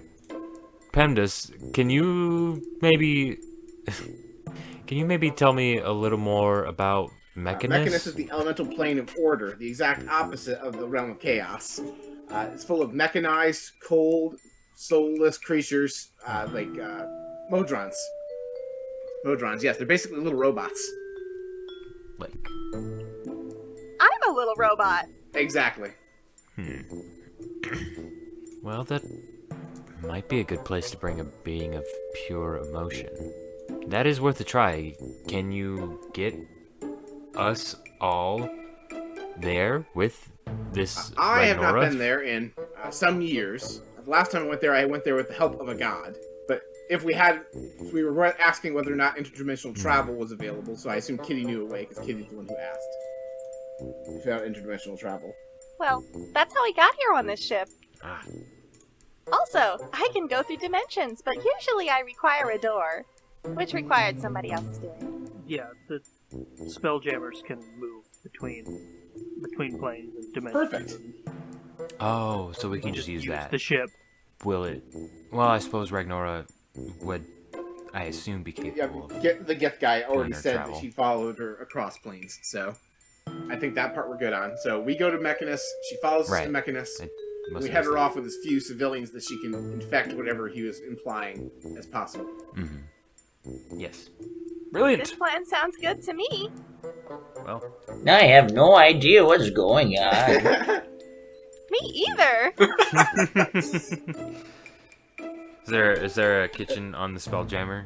Oh, Can yes. Make us some more cookies? It is on the mess deck. It's just... She is the chef. Well, righty-do. I guess we're gonna have to cook up some victuals. Hemdas sits down at like the not the pilot seat, but like the point where you calculate all the trajectories of Yes. everything to actually figure out the flight path. That's the console I sit at. Sure, yeah. And I'll make you a pie. Aw. Ah, pie. Yeah. So, is our Gith friend in any condition to actually fly this? Would you like to trust him with it? That was part 2 of the question. Tiber says, no, I'll do my best to He's help. like, listen, if we're running away, I'm all for it. I know what I'm doing, just put me behind a station and I'll man it, just keep running. Okay, Rita takes that as his cue to put him at a station that's not the helm. Yep, he's in charge of like the environmental controls. He's gonna, Okay. Immediately vents the ship. We just put him next to the thermostat. The thermostat just... You know what? I'm gonna put him on weapons. If you see her, shoot her. Okay. Yes, that's a good idea. I'll do that. Assuming the Spelljammer does not have weapons that can target itself, because that would be stupid. It does not. That is just not a thing. And yeah, so Rita's gonna take his position at the actual helm. Okay. I don't know how the actual interface works, but he's gonna hook himself up to it. You are proficient enough to be able to fly this thing. Yeah. So you guys take off and are launching through space. Mordekainen is managing the scanners. The Gith is manning the weapons. The thermostat. Thermostat, true. the heat cannon is complicated. There's an interplay. Hey. PIMDOS, you are... Navigation. Okay, sure. Granny Snickerdoodle is the chef. It is just cooking up a storm. I would like PIMDOS with assistance from Mordekainen to roll survival. Would I be able to watch the little pink dot darting across the sky? Sure, you can roll perception. But first, PIMDOS. Survival at advantage. Okay, moves. so I got a natural... Oh, that's a natural one. It's a 7. I have bad eyesight today, apparently. But 18 on the second roll, plus my survival of, I think, 3. 3, so 21. Okay, so it's 21 survival, 22 perception. This is over a little while of flying. You guys are trying to lure Ragnora away, but it seems like her interest is now fixated on Faerun. Oh. Uh-oh.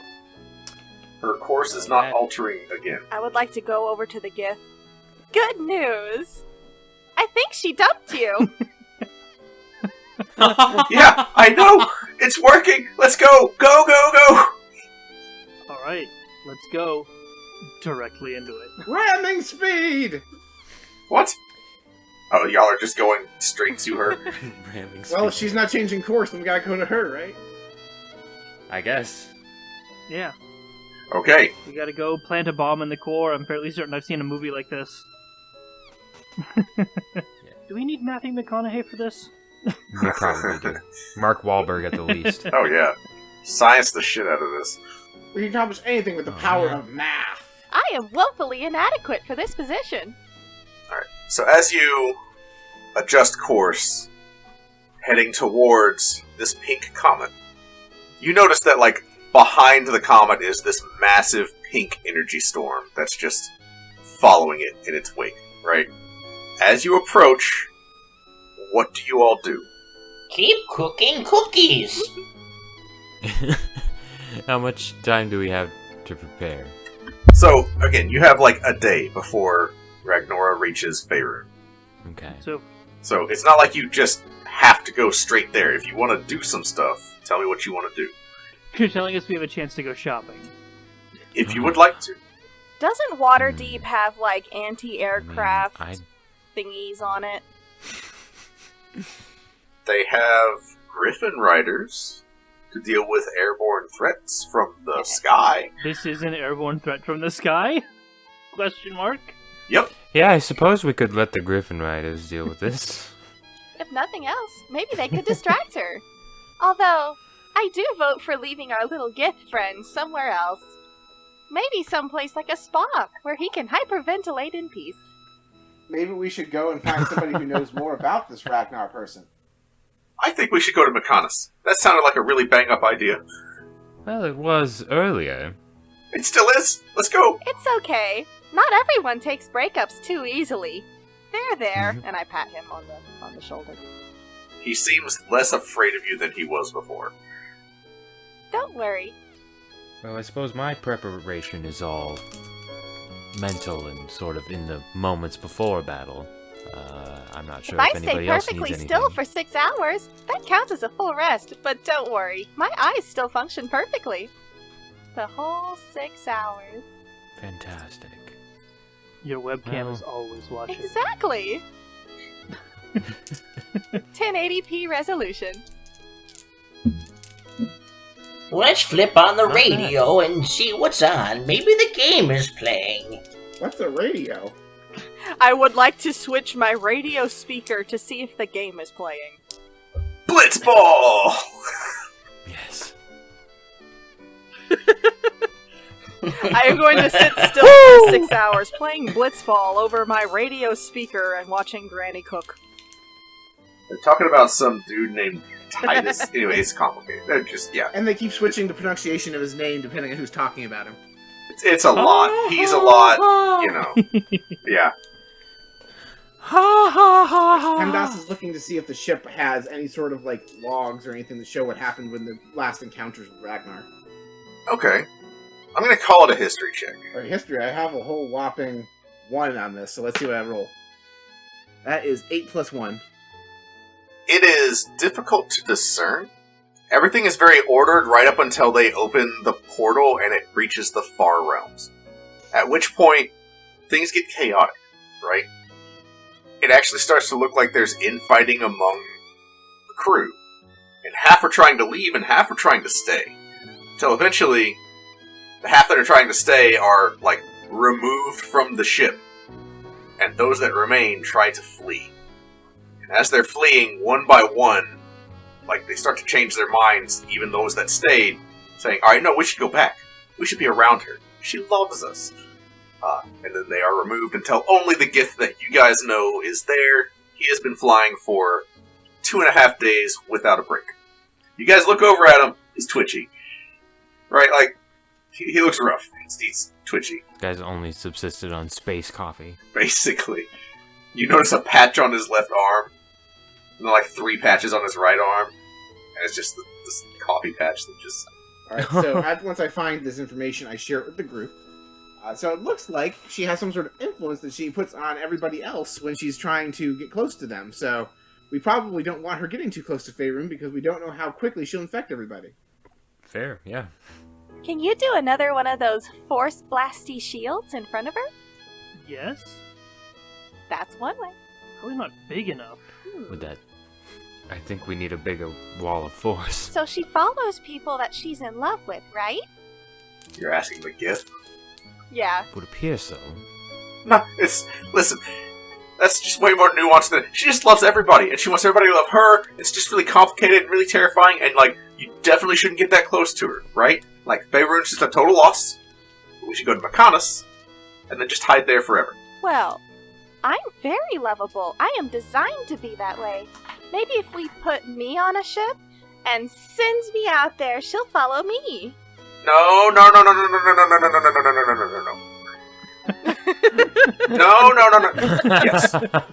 Yes. We should do that. Hey everybody, I just got done making my snickerdoodle famous cookies. They're filled with love, and they make you love even more than ever. He is Scream. horrified. You try to hand him one, and he literally slaps it to the ground. Oh, stop! He starts to stomp on it. Oh, you brute! And I start beating him up. We knew he liked that. Yeah, no, he's literally like, oh, he starts stomping on it more the more you hit him, so you keep hitting him. Last time I met someone like that, it was at a brothel. He'll die eventually. That is concerning. Kenny, what sort of BDSM?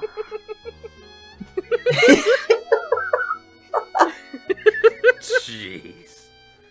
What is going on in here? We're earning the explicit tag. That's what's happening. Yes, we are. Hit me again, Granny. Oh, no. Oh, no. I hate myself for having said that line.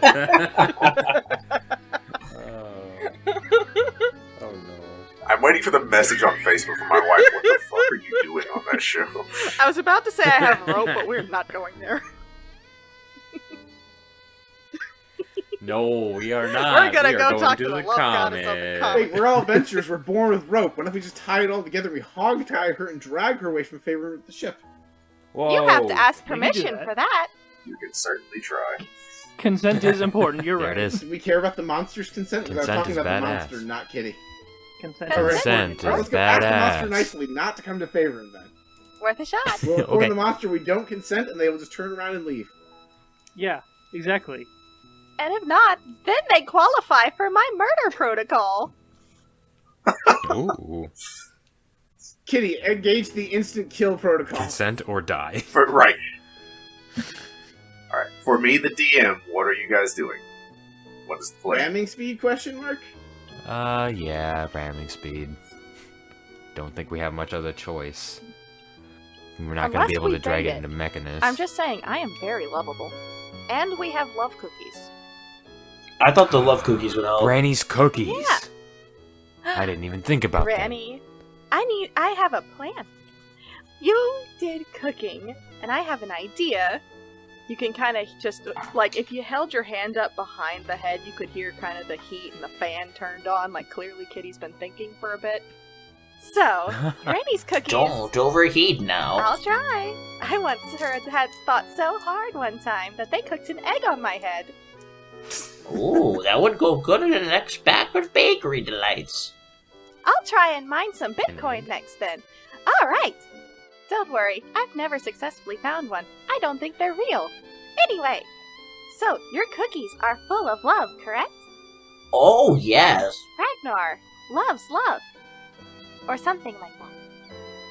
So if we take cookies and ship, and you can just hear the fan going a little bit faster, and fly to Mechanus and tell Ragnar we have all the love in the world in a cookie, do you think she'll follow us? We can try, and once we get closer to her, change course and then try and lead her away from Faerun. Maybe once we get close enough, she'll focus on us again. Yeah. I am all for this plan. Let's get it done, shall we? And yes, we can wave delicious cookies at her. Yes. Okay. Delicious. So, you guys fly full speed towards Ragnora as she is skyrocketing towards the planet. You guys drive the Spelljammer ship closer and closer to Ragnora, the pink comet. And as you start getting closer, you start to run into, like, turbulence from the pink storm that is surrounding her. However, you are able to approach. What would you guys like to do now that you're getting closer? Open hailing frequencies. We're playing Star Trek now. Yes, we hailed the comet. If you are using the Spelljammer ship, there is no response. Like, are we close? How close are we, like, to this? I mean, you guys have pulled up alongside Ragnora. I would say you're about, like, we're talking about ships, right? So I would say you're like anywhere from a half mile to a mile to the side. Just matching pace. Well, I'm going to prepare to fuck up a comet with Holy Weapon on my greatsword. Okay. Since we're not on Faerun anymore, is there still wild magic potential? Yep. Actually, now that you mention that, Okay. it does not proc, actually, so you're fine. So you have Holy Weapon. How long does that last? An hour. Okay. And it's concentration. Yep. Sweet. That's pretty much what I need to do. I think I'm gonna keep watch outside and maybe have just some cookies with me, but also I have, like, all of my pockets full of bullets. Guns loaded. Everybody's lined up, and Grandma's just passing around gingerbread men. Here's your weapons of mass destruction, kiddies. Hunger destruction. As you start to get closer and closer, part of the comet seems to separate from the rest of the mass, and a gigantic pink tentacle flings out and tries to grab onto the hull of the ship. Who's manning the... Who's driving right now? I thought it was Morning came in. Oh boy. Oh, okay. Shit. Okay. Even at disadvantage, he rolls over 20. Let's go. You all feel the ship lurch as it dodges out of the way of the tentacle, trying to grapple it. Can you do me a favor and just, if you have Morning came do any more rolls with advantage, you have to let me know because I can negate it. Oh, gotcha. Yeah. Oh, I forgot. I have blind sense. To what range? 10 feet. Okay, you have blind sense to PIMDOS. I can just hear the calculations going. Yeah, you can actually. You hear calculator noises. Anyway, what do you do? I suppose I'm gonna go out to the upper deck, try and get this. So this tentacle is not grappling us, but it's trying to lash out. It is winding back for another go. I want to try to cut it off at the pass, figuratively and literally. Okay. Upon reaching the surface, what looks like little growths appear on the side of the comet facing you. Gross. And they just sort of burst off of the comet like a shotgun blast. Several of them land on the deck in front of you, Okay. and they unfurl into humanoid creatures. So you are now face to face with what looks to be several Githyanki. Their eyes are completely pink, and their skin, where their veins are, is also pulsating pink with their heartbeat. Weird. Okay. I just yell out to everybody, it's kicking off over here! And I ready for combat. Yeah, what's that? Actually, Granny, maybe you can stay back a little bit. I'm worried about you. Oh, okay. I look at Mordenkainen and I look at the Gith whose name we either didn't get or keep forgetting. I say, you two, keep the ship flying. We will deal with the monsters attacking the ship. And PEMDAS runs up to the top deck. Maybe I'll go too. So some of you go to the top of the deck. Mordenkainen stays. The Gith stays. These infected Gith don't seem to be attacking. And I have telepathy You do. from a hidden position where I can see them, but they can't see me. Can I free action telepathically talk to one of them via telepathy? You can. I would like to say, hello! We have a package delivery for you. We have cookies filled with love for Ragnara. So, there's about 7 of these guys. In unison, they are all facing different directions. You hear a snap as one of them does a full owl turn of its head, as all of them turn to look directly at you. And you hear in your head, a gift! Thank you! And you watch as the comet starts to drift closer. And I would like to also free action.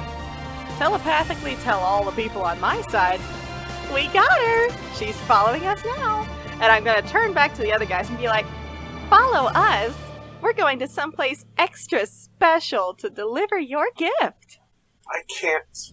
There's so many people down there that need love. But we have love for you here! Come with me! And you see the tentacle reach out and try to hit the ship again. Can I toss a cookie to the tentacle? The tentacle's going for the ship. I'm gonna hold the cookie up and say, but if you hit the ship, all the cookies will break. Think of the cookies. Okay. Mordenkainen is rolling at disadvantage. Oh boy. I'm going to go ahead and use one of my things to negate the disadvantage. He dodges out of the way, causing the entire ship to lurch again. The tentacle misses you. She goes, please come with me. I love you all. Please come with us so we can give you your gift. Because we love you. The ship has started to pull away from her. She is not chasing you. She is still focused on Faerun. Okay. The Mechanist plan, I assume, is out the window. Tell you what, maybe she wants to respond to love, maybe she'll respond to some... Incredible violence. What are you doing? We're not arranged for you to be violent with her just for units. I was going to cast Firestorm directly in her path. Okay.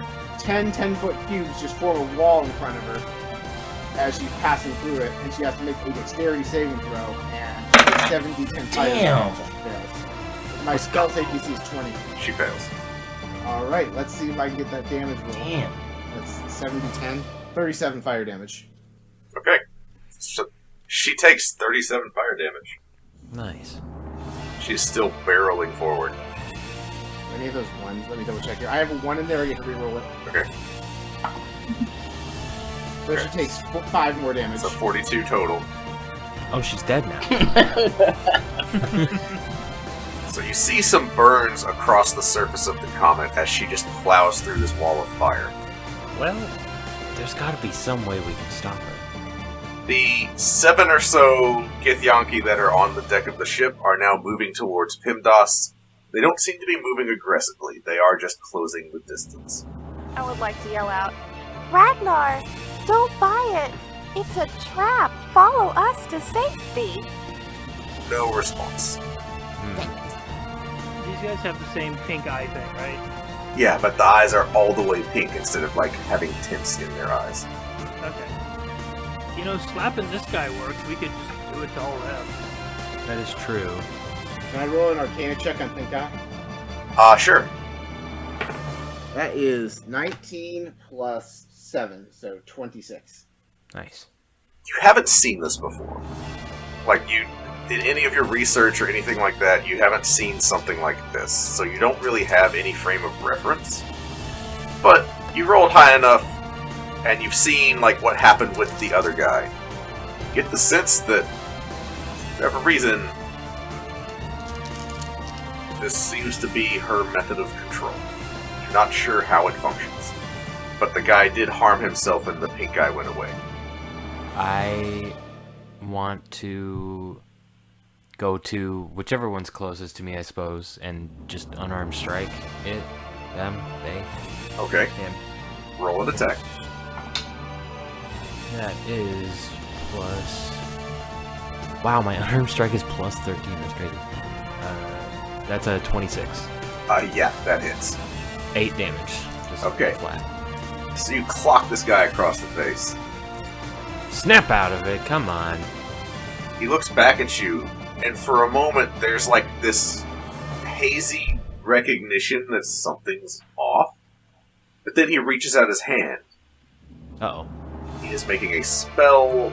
Are you a willing recipient? No? You see him casting a spell. Again, the pose does not seem aggressive. I would still say I'm not willing. Okay. This is a lot. What is your armor class? 22. He just misses you Okay. as he tries to touch you with a spell. Hey, whoa. You gotta ask first. Granny Snickerdoodle, you would recognize that spell. It is Cure Wounds. No, he was just trying to help you. I'm not injured, though. Well, that was a waste of a spell slot then, wasn't it? I suppose it was, yes. The others are moving towards PIMDAS, and they all seem to be trying the same maneuver. Do you think that's how it spreads? Yeah, because I casted When you healed this heroism guy on... earlier. Yeah. Yeah. PIMDAS, what is your armor class? 18. And are you just standing there as these guys try to touch you? I back away as they raise their hands, and I would do something offensive if they got close enough. Yeah, they're going to get close enough. They're coming towards you. Everybody needs to back away. I'm going to cast my own wall of force in between me and them. Alright. They are stuck at the wall of force, and then they shift and start to move towards Granny Snickerdoodle. Okay, that's enough of that. I'm gonna just fully draw my greatsword and I'm gonna just start chopping dudes. Okay. So as you get into melee, go ahead and make your attack, and they're going to make their attacks at the same time. Okay. By first attacks, attack. they are trying to cure wounds. Natural 20. Alright. I don't know. I'm not gonna burn any smites yet. How do you guys do crits on your show? Because we do max damage plus roll, but I don't. Just double whatever the damage roll is. Okay. Or, well, if you're actually using the dice, just roll the damage and double it. Okay. What is your armor class, also? 22. 15 damage on my first attack. Okay. That's a 30 to hit. For the second attack. Yeah, that hits. 21 damage. Okay. Are these all on one guy, or are you, like, divvying it up? I guess I'm trying to... Because some of them are going towards Granny, right? Well, the minute you get into melee, you're the target. Oh, okay. Yeah, I guess I'm not really discriminating with who I'm hitting. Okay. I also forgot to do... I have extra D8 with improved my smite. So that's another 12 total. I'll just do one at a time, just down the line. Okay. You also rolled a natural 20. Yeah. So, 2d100, please, and then we'll resolve the rest of it. Oh, this is fun. It's my favorite part of the show. We'll use these. 67 and 96. What is your intimidation skill bonus? It is +5. Your stealth bonus is now also +5. Sweet. That's it. Okay. Tiber, Yes. you heal 5 hit points. As one of them, only one, manages to actually grip you and not like your armor or your cloak or something. Grabs like my face. Yeah. Whoa! Everyone can see, like, there's just the barest pink tint that appears in your eye. You feel kind of like you just took a 5-hour interview, right? Mm-hmm. Like, you now have 5 temporary hit points. Oh, okay. You're feeling alright. Okay. Yeah. The 2 that you chopped, the pink recedes from their eyes a lot because you did a chunk of damage. And, like, you cleaved right down one of these guys' like, chest and carved through some bone. You watch as the pink disappears and the wound stitches up. But he snaps up and looks at you and goes, "Oh no, get me out of here." Yeah, we're working on that. As the ship flies directly at it. Right. Ragnora is not diverting at all. Damn it. Well, that's pretty much what I can do. I guess we never did really roll initiative. Well, we did before we started everything. Oh, that's right. We can be in initiative order now. So, first up is Kitty. What would you like to do at this point in time? They didn't say you could heal them. Murder protocol activated! And I just pull out both pistols. And since I can do bonus action and shoot again, I would like to shoot one of them that's still got pink. Yep. I'm assuming one of the ones that's not injured, because... Yeah. Yeah. That one's medium rare. Get him. Yeah, would that be sneak attack or just regular? They're all within melee at this point. They have surrounded Tiber. Okay, so sneak attack? Yes! Okay, sorry. I've never played a rogue before.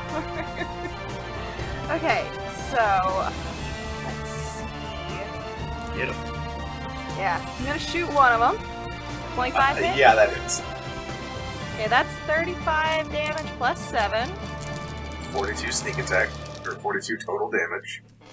How pink is that guy? You blast him right between the eyes. And the pink goes entirely out of his eyes and stitches up the wound mostly. He goes, "I'm free! Oh god, I'm free!" And he just sprints below decks. Just immediately. Excellent! Bonus action, I'm shooting another guy. Correct. 26 hit? Yep. Ooh, that's a 30 plus 10 for 40. Okay. Same deal. The wound gets patched up, like, just enough. And then same thing. He's like, "Oh god, I gotta get out of here. Please get us out!" And he is running away. And, let's see. Because I have all of this movement, can I, like, book it and kind of duck behind something? Sure. Okay. And I think that's pretty much all I can do at the moment. So you've shot 2 and cleared them out. 2 of them have been cut, but they're not fleeing just yet. They seem confused. The 3 that remain are going to attempt another Cure Wounds attack on Tiber. Oops. It's a hit. Uh-oh. That's a miss. That's a miss. Tiber, gain another 10 temporary hit points for a total of 15. Oh boy. This is as good as you've ever felt. You feel on top of the world, and you're starting to feel connected to these guys that are trying to heal you. Like, you get the sense they don't want to hurt you. In fact, they want you to be as just perfectly healthy. They want the best for you. Yeah. Yeah. Alright. Yeah. Is there any, like, save for this at all? You got hit by the cure wounds. You gained the hit points. Fair enough. You're not compelled to any action right now. Okay. This is just, that's the sense that you're getting now. Okay. Next up is Rita. Alright, how many of these guys are left? There's 2 that, like, the pink has partially receded from their eyes. And they seem confused, but they're still, like, acting. Then there's 3 left that have not been hit at all. Okay, and they're all pretty close together next to Tiber? Yeah. Okay. Rita is going to kind of reach behind his back, and when his hand comes back out, it's got a shield on it. Just a simple circle, like a targe, sort of. And then he thrusts his hand, like, or his arm, like, really hard left across his chest, and the shield flies off, and it begins to split into about a dozen pieces and start to kind of circle around him as I use the bonus action to animate the shield. Hey. And I'm going to walk into the area with Tiber and these 5 guys, just tanking any AoEs they get, or not AoEs, attacks of opportunity. None of them take an attack. Okay. And then I am going to cast Thunder Wave at 4th level. Okay. This would be, what, all 5 of them? And Tiber. Gotcha. Nope. Tiber, go ahead and roll I think it's a con save. Con save 18. 18? Alright, I gotta... Fail.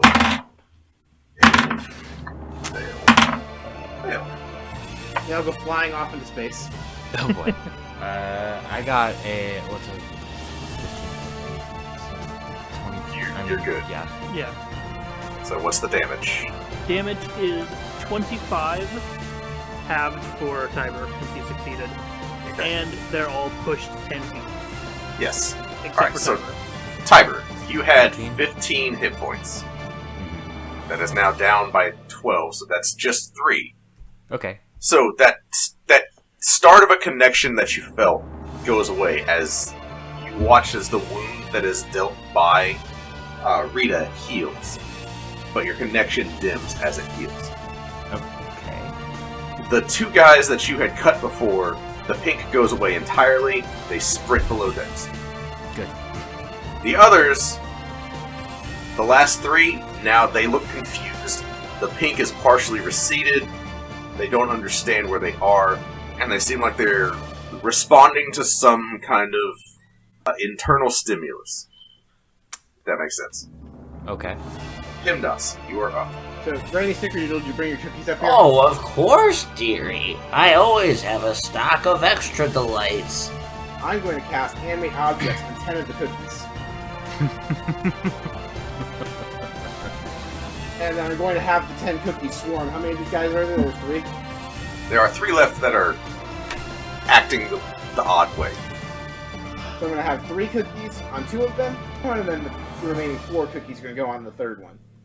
Okay, So I'm going to have my bonus action just have them attack. sure. This feels familiar somehow. Looks like it was better than I did last time. Cookies can be classified as tiny or small. They're cookies, they are tiny. Okay. Alright, so they have a +8 to hit. Let's go, cookies!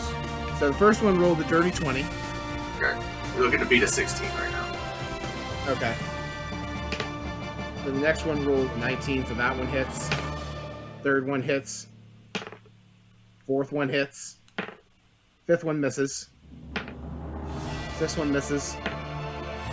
7th one misses. 8th one misses. Oh boy. Dude, 9th one, 8 plus 8 is 16. yeah, that hits.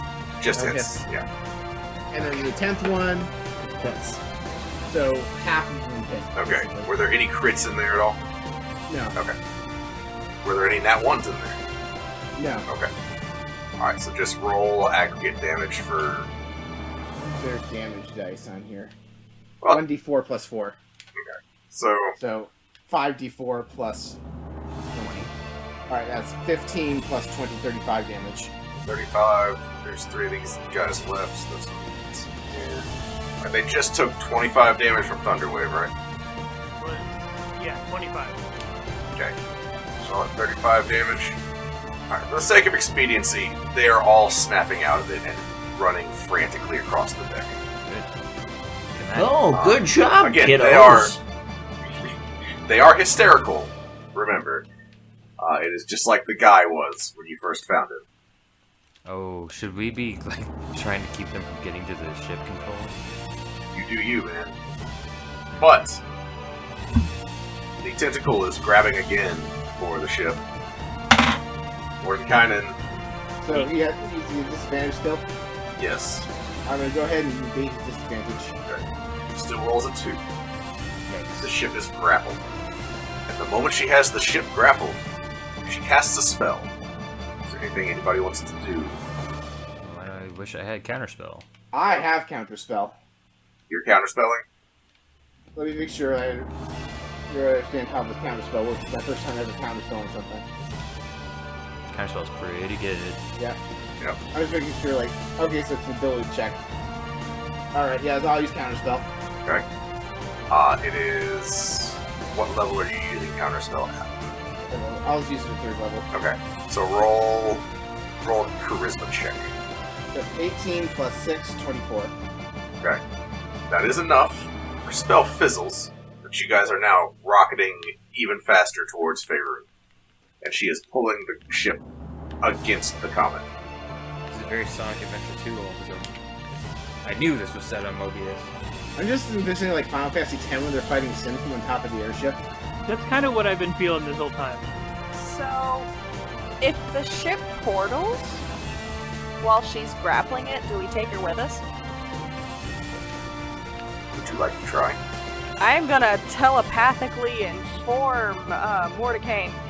If you teleport, will she come with us? If so, gun it!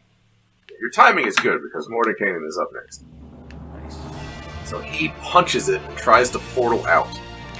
And as the ship tries to go through the portal, the tentacle pulls it backwards through the portal. You are stuck on this plane as long as it's grappled. Worth a shot. Fair enough. Okay. Tiber, you are up. It's my turn now. Okay.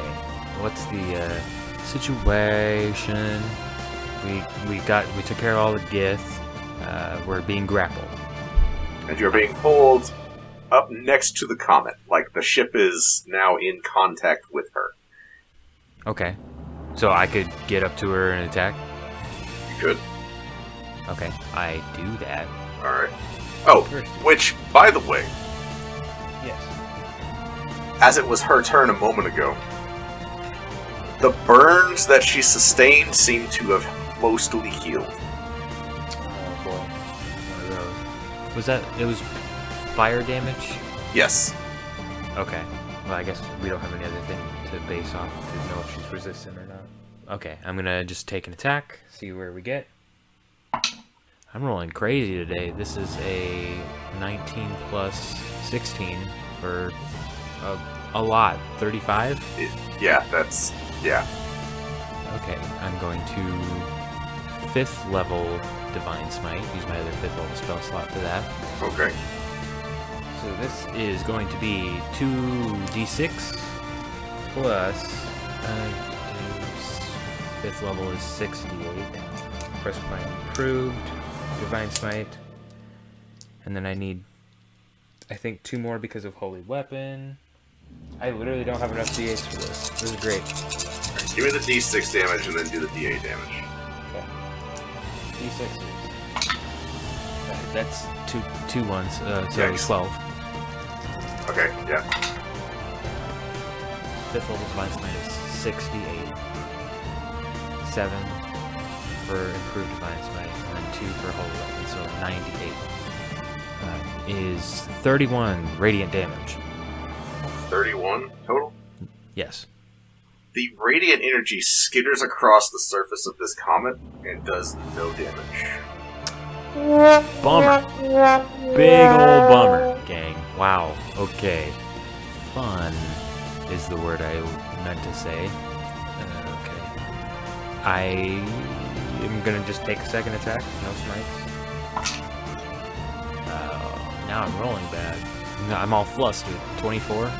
Does hit. 9 plus 10. 19. Okay, so another 19, just straight damage. Yep. Okay. Slashing. That's my turn, I suppose. Okay. Well, gang, my whole fun, sparkly light damage doesn't do anything to her. So, keep that in mind. Alright, Granny Snickerdoodle, you are up. I'd like to try to cast Banishment on Ragnarok. And try to send her to the plane that we're trying to, and then inform Mordecai, Carr, whatever the frig his name is, to, Well, here's the thing. With Banishment, if you send her... She's from the Far Realm, right? Yes. If you send her back there and keep concentration on that spell for a whole minute, she can't come back. That is correct. So what is your DC? Your spell save DC. 20. Okay. So she rolls 17 on the die, plus 11. Or no, this is a charisma save, right? Banishment? Yeah, target must succeed on a charisma saving throw or be banished. Okay. That is a plus 13 for a 30. She passes and is not banished. That's worth trying consistently. All my bonus actions really don't do much else. No. I could try to do spiritual weapon. But it's not a cantrip, that's right. Honestly, I'm not that worried about it if you want to go ahead and do it. Yeah. Well, it's a bonus action, that's the only reason why I said that. Yeah, so go ahead. You cast spiritual weapon. Roll the attack for it. It's a spell attack. 24? Oh yeah! That hits. Yay! Let's go. You deal 8. 8 force damage. Alright. Nice. She takes it. Alright, that's it. Okay. She's got some bruises. Not many, but she's got some bruises. She is going to let out a magical pulse of energy as you all feel a healing wave wash over you. 6, 5, 2 is 13. All of you gain 13 temporary hit points. And all of you feel that connection with her that says she doesn't want to harm you. She's your friend. And you all feel just, like, high as the Empire State right now. You know, like, you feel great. So, that's it for that. Kitty, back to you. Okay, so she's friendly, doesn't want to harm us. I'm going to detect her thoughts because I got a long rest in. Okay. So are you casting a spell? Yeah, I have one of those per long rest. So just the spell detect thoughts? Yes. Are you looking for I want to see what she's thinking. Okay, you're I trying want to see, she seems like our friend. It's probably not bad. I'm going to see what she's thinking. Are you doing a deep dive or just surface thoughts? Deep dive.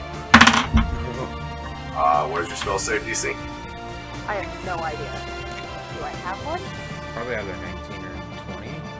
Okay, let me just put it this way. There's a 15 on the die plus more than 10, so probably she saves. So she knows you're trying to read her thoughts. You still are able to read surface level thoughts. Are they friendly? Yes. The thought is, there's so many people down there, and I can spread so much love and life and joy, and I can put them out of their pain. And this is her singular thought as she barrels towards Favoring. I would like to telepathically ask, are you going to ask their permission? She doesn't respond to you. I would like to look at everybody else. Do they have, pink in their eyes? Everybody has the beginnings of the pink eye thing, right? Yes. I'm just gonna be like, I'm going to down a potion of speed. Gives me an extra attack action. Yeah. You can drink a potion as a bonus action if you're just doing it yourself. Fantastic. That's what I'm doing, and I am going to go, and I'm gonna slap the two closest people to me. Smack. Okay, are you guys allowing this, or are you trying to dodge? Who are the two That are people? closest to me. Pick two, I don't have a map out. Alright, I think let's slap PEMDAS and Tiber. Okay. PEMDAS will take it. Yeah, I guess, would we have any inclination to, like, not let this happen? We kind of know how this infection works at this point. Yeah. So, I mean, you are in control of your character, and you know what you know. Okay, then, yeah, I'm just gonna let Kitty smack me. Okay. So, is my attack bonus the same as my dex bonus? So for unarmed strike, it would be just 1 plus your strength modifier, with a minimum of 1. 1 plus my strength mod would be 4. Okay, you each take 4 damage, which brings you back down to 10, right? 9? 9. Okay. 12. Yep. Okay. Because I still have PEMDAS. 3 left over. You feel on top of the world, but that connection that was there before isn't there. I'm gonna look at them both and be like, free action. Okay, so how are we feeling? Do we think she's friendly? I don't know. It's not that seems malicious, but I don't know, like, what her idea of love is, I guess. What is love? Ragnar don't hurt. Ragnar, don't hurt us. Don't hurt. You hear in your head, I would never, ever hurt you. But would you ask consent? It's gonna turn into a PSA about the importance of consent. Will I'm you all let about me love you? No. There we go. No means no, also. But I love you just the same. There's a stalker vibe. And you just see 2 guns, just, the spinny thing. Murder protocol activated! Murder.exe. Unfortunately, I think you used all your murder protocol actions and bonus actions. Just give me a little bit to recharge. Give me 6 seconds. You've done everything you can in a round. Yeah, on to everybody else. Next round, though. Next round. Anyway. Okay. Yeah, so the tentacle starts to squeeze and crush the ship a little bit. Oh, don't do that. Hugs are nice, but not that tight. Yeah, the ship is taking damage from the tentacle. Rita, you are up. Alright. This is still, like, comic size, right? Yes! And the tentacle is proportionally gigantic. Yes, this one tentacle is wrapping all the way around the ship. Kraken style, like just grabbing and crushing. Rita is going to get up on the tentacle and run towards, I forgot its name, Ragnarok, whatever. Right, yeah. To get up, like, on the main body. Is this doable? Yes, because you are right up on the comet. Okay. You are on the main body of Ragnora. He's going to, again, reach back into this portable hole that's behind him and pull out two logs out of his back and flick his wrists forward, and a bunch of these, like, carving tools come out in very precisely placed manner so that they cut up the wood pretty quickly. And in the place there are now 2 small wooden cannons facing downwards, which he tosses out onto the body. Aren't we good enough for you? Why do you need the whole planet as well? And he activates both force ballistas to fire straight down. Roll an attack.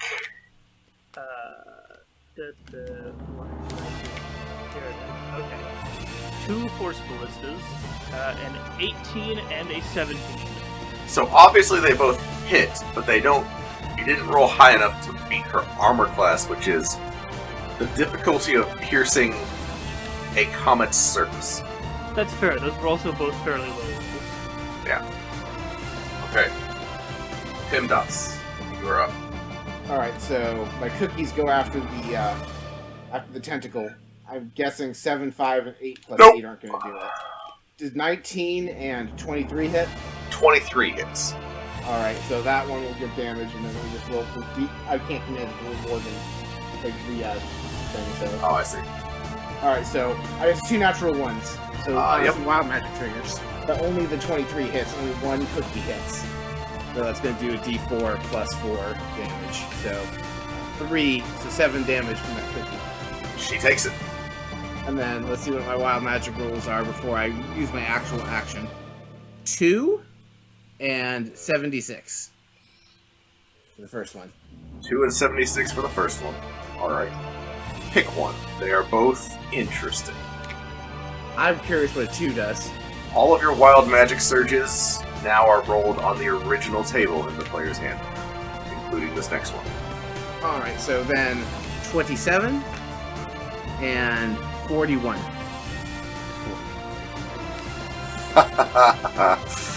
You turn into a potted plant until the start of your next turn. what I thought it was. You are incapacitated and you have vulnerability to all damage.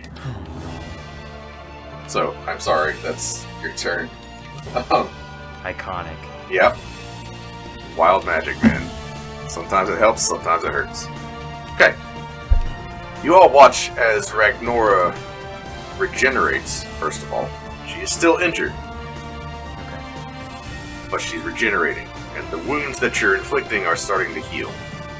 Furthermore, there is another pulse of energy as a healing wave goes out to everyone.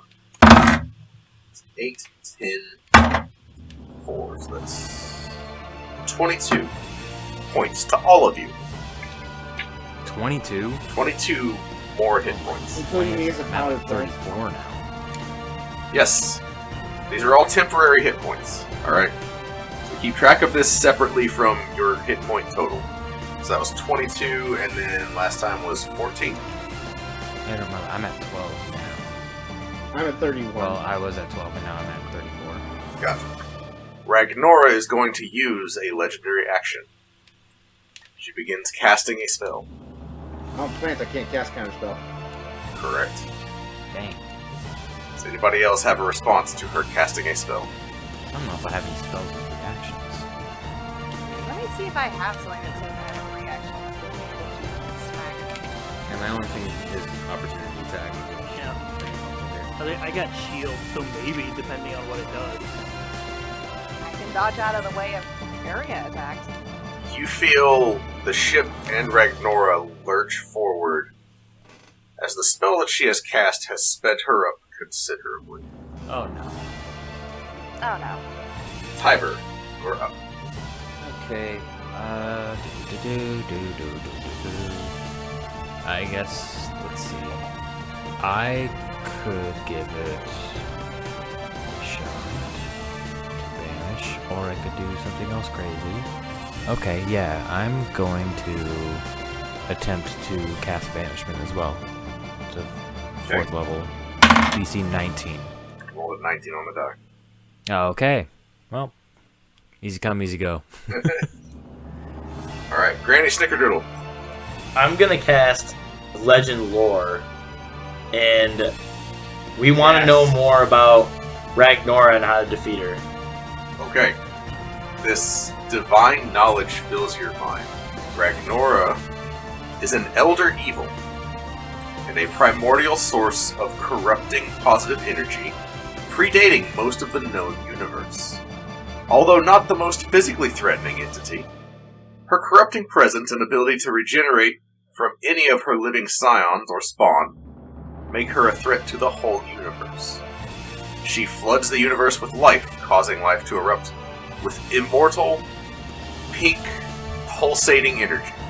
Her mind is devoid of hatred and ambivalence, like she is filled with only love and compassion, and wishes to help all life achieve a more lasting form of perfection.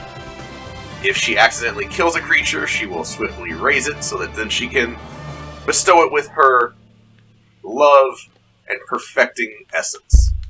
Once she lands on a planet, she begins to spread her tendrils throughout the planet, reaching all life on that planet until everything has been perfected. She is naturally drawn to the source of most concentrated life that she can find. So she's invincible, is what you're saying. No, she can be killed. It's just gonna be really tough. Okay, well, Yeah, she's not immortal, but she is an elder evil. So, that is what you learn from legend lore. I guess I'm gonna try to do spiritual weapon again as a bonus action. Yeah, I mean, it's still up. It's up for a minute. Oh, okay. So you just use your bonus action to swing again. 17. Does not hit. Well, I mean, it hits, but it doesn't do damage. Does that make sense? Her hide is too thick. She is a comet. Okay. That's it for me. Alright. The tentacle seems to loosen on the ship a little bit. Kitty, back to you. So, I have haste up. I can use my bonus action to shoot, but I can only do sneak attack on the first one, right? Yep. Alrighty. It is time to roll a nat 20. Yeah! Okay. And because one of those damage dice, I have another feat that lets me re-roll that, so Just roll the damage completely all over again. okay. Okay, so you take the Okay. higher of the two. So 50, so 16, Excellent. and Jesus. This is the first of 3. 54 plus 36 is 90. And up here we have 86. We're going to take the 90 damage. Nice. Oh, and I need to roll 2d100. Yeah. And this is the first Yeah. of 3 attacks. So 29 or 72. Oh shit, hang on, let me get your thing. You're good. Kitty just, whirls around. Fires one pistol. It's not love without consent. Yeah! These are both bad contextually in this context. Like in this situation. I'm going to go with the less bad one for the next minute. Hitting with a sneak attack grants you 10 temporary hit points. Oh.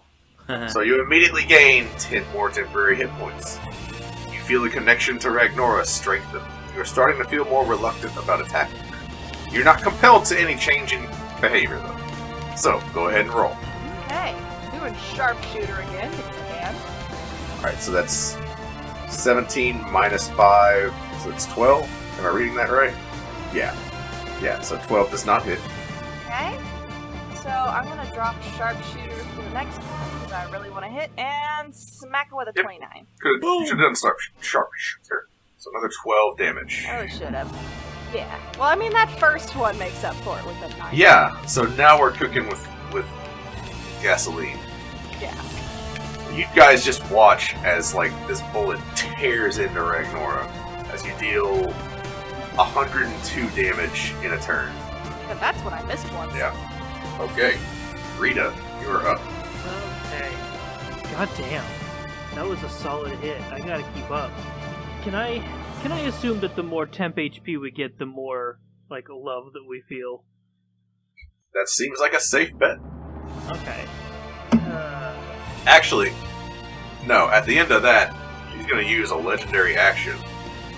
Okay. Try to reach out for Kitty. Oh, boy. That might not hit. What's your armor class? 18. Yep, still hits. So you are going to heal. You gain another 14 hit points from a Cure Wounds spell. What's your temp HP looking like? With the Hero's Feast, because I put it in the wrong spot, at 65. So you're at 59. Okay. Actually, quick check-in. Sorry, so Kitty is 59. Grandma Snickerdoodle, how many temporary hit points do you have right now? I counted 54. Okay. PEMDAS, 31. Rita, 35. and Tiber. 34. Okay. That's it for that legendary action. We're up to you, Rita. How am I feeling? Say what? How am I feeling? You feel a strong telepathic connection to Ragnora, and while she is angry and slightly unsettled at how much damage you did to her, she forgives you. And she just wants to focus on helping you understand why this is wrong and helping you see the light. Yeah. Alright. She's not mad, she's just disappointed. Yeah, pretty much. Alright, Rita, what you doing? I see it now. You're right, you're so right. You have so much love inside you. It's more than enough for just us. We can give it to everybody, as long as we let it out. Allow me to help. And he fires again, two force ballistas just straight Sure. down. It's gonna let it out. Trying to let it out. Yep. Oh, here's some better ones. 23 and 22. Both hit. For a total of 30 between the two of them. Yeah, she takes it. Alright. You're starting to notice like some actual wear and tear on the surface of this comet. Okay. He's going to kind of put his arm down and move his wrist, and a small ball bearing sort of thing just kind of falls out of one of his bracers and into the same spot that the force ballistas have been hammering at. He's definitely trying to get down in like one hole. He will cast a level 5 catapult. Okay. He shoves this bearing down. That's what, a dex save? Dex 18. She cannot pass. Okay. What? Oh, I guess she's a giant comet. She has a dexterity of 5, which is a -3. Even at a nat 20, so 33. 33 damage? Yeah. Okay. Okay. And then that's the turn. Okay. Next up. Yep, Pindas. You pop out of your form of potted plant. There's a tornado of ethereal numbers that surround me as I take on my human form again. And all of my cookies are going to attack the tentacle again. And this time I figured out how to do the roller. I have 2 natural 20s in there. Did you build this entire character around procking nat 20s and nat 1s? I built this entire character around rolling Yahtzee cups for the dice. That's valid. It didn't do the +8 correctly though. So 1, 2, 3, 4, 5. 5 hits. 2 of which are crits. Okay, so give me the damage first, then we'll resolve the crits. 31 damage. She takes it. And then I get 4 D100. Oh, yeah, 3D100 rolls. So first one is a 47. Second one is a 6. You said 47. Yep, and 6. 6. You hear behind you, error, error. Turn around, and there's a Modron standing right there. Uh-oh. Does not compute. Does not compute. Alright, what are your other rolls? 86 and 44. These are both good. Which one would you like? Let's try 86. You cast Mirror Image on yourself. Alright. Basically, anytime there's an attack on you, there's a chance it accidentally attacks a mirror image. Oh, cool, cool. So for my action now, I'm going to pull out my Staff of Power, and I'm going to use 5 charges to cast Fireball at 5th level on the tentacle. I suggest everyone voluntarily fail for giving us in the tentacle. Okay. I'm so enamored with this lady just smacking with it. Oh no, it's a dex save. Yeah, so it's a dex save, my spell save CC is 20. She cannot pass. She will use a legendary resistance to pass. Oh, interesting. Anybody within 30 feet of me gets +5 on saves, by the way. I would say that's everybody. I'd say that's everybody. You guys, I think you can still volunteer to move, but they'll Yeah, save over. you can voluntarily fail a save. You can say, no, I let it happen. Am I within fireball range since I'm like on top of it? Actually, yeah, that's a good point. Rita, you're not getting hit. Okay. Smack me with it. So it's normally 8d6 plus another d6 per level over 3, and you said 5th level? Yep. So that's 10d6. Did you take Elemental Adept? I did. Alright, do you re-roll any 1s or 2s? So just roll 2d6. I roll one more. Yeah. Oh, 1 and 2s. Okay, so I roll 2 more d6. Yikes. Alright, so I mean, you have to keep the second one. That's fine. So instead of being 40, it's going to be 39 damage. 39. So, everyone who would like to fail may take 39 points of damage, except for Rita, who is outside of range. Ragnora Sure. takes 19. Sweet. I'm down to 20. I am out of temp HP, and I took 5 damage, and I go, ow! Yep. That hurt a little bit. Got him. And then I'm going to, just because I can, use my movement to fly, so I'm halfway between the Okay. ship and Ragnora. Alright, so Pimdos and Tiber, you're out of temp HP. Rita, you still have 35. Kitty has 20. And Grandma Snickerdoodle has 15. Alright, after Pimdos, you see Ragnora casting a spell. Counterspell again. Alright, what level? Yeah, I'll use third level slot again. Okay, roll the check. That is 12 plus 6, 18. 18? Let me check, actually. I'm positive. Okay, yeah. 18 does counter the spell. Alright. Just watch as this tornado of numbers continues to form around me as I'm just mathematically trying to bitch slap her out of existence. And then, Your mouth. another wave of pulsating positive energy hits everyone. 4, 3, 5, so 16 temporary hit points to everyone. Okay. That's it for Ragnora. Tiber. I am going to use a thing called Radiant Soul. I can just fly now, basically. There's like a radiant damage bonus thing, but that doesn't matter because it's immune. So I'm gonna just fly up and attack some more. Okay. 2 attacks. Kaboom. Yikes. There's a nat 1 in there. Okay, well that is a wild magic surge. Sure is. Which actually, one- come to think of it, every time you counterspell, you have to roll to see for magic surge. No. Yes. Uh-oh. I rolled a 92, by the way. 92. Okay. Nothing evident immediately. If you die within the next minute, you immediately come back as if by the reincarnate spell. Alright.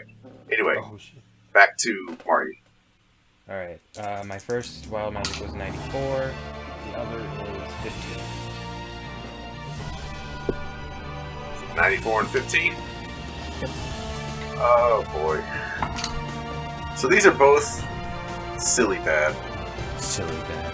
Fantastic. I will say 96? no immediate effect that you can tell. Okay. Alright. Then what was your other attack? Do 24. That does hit.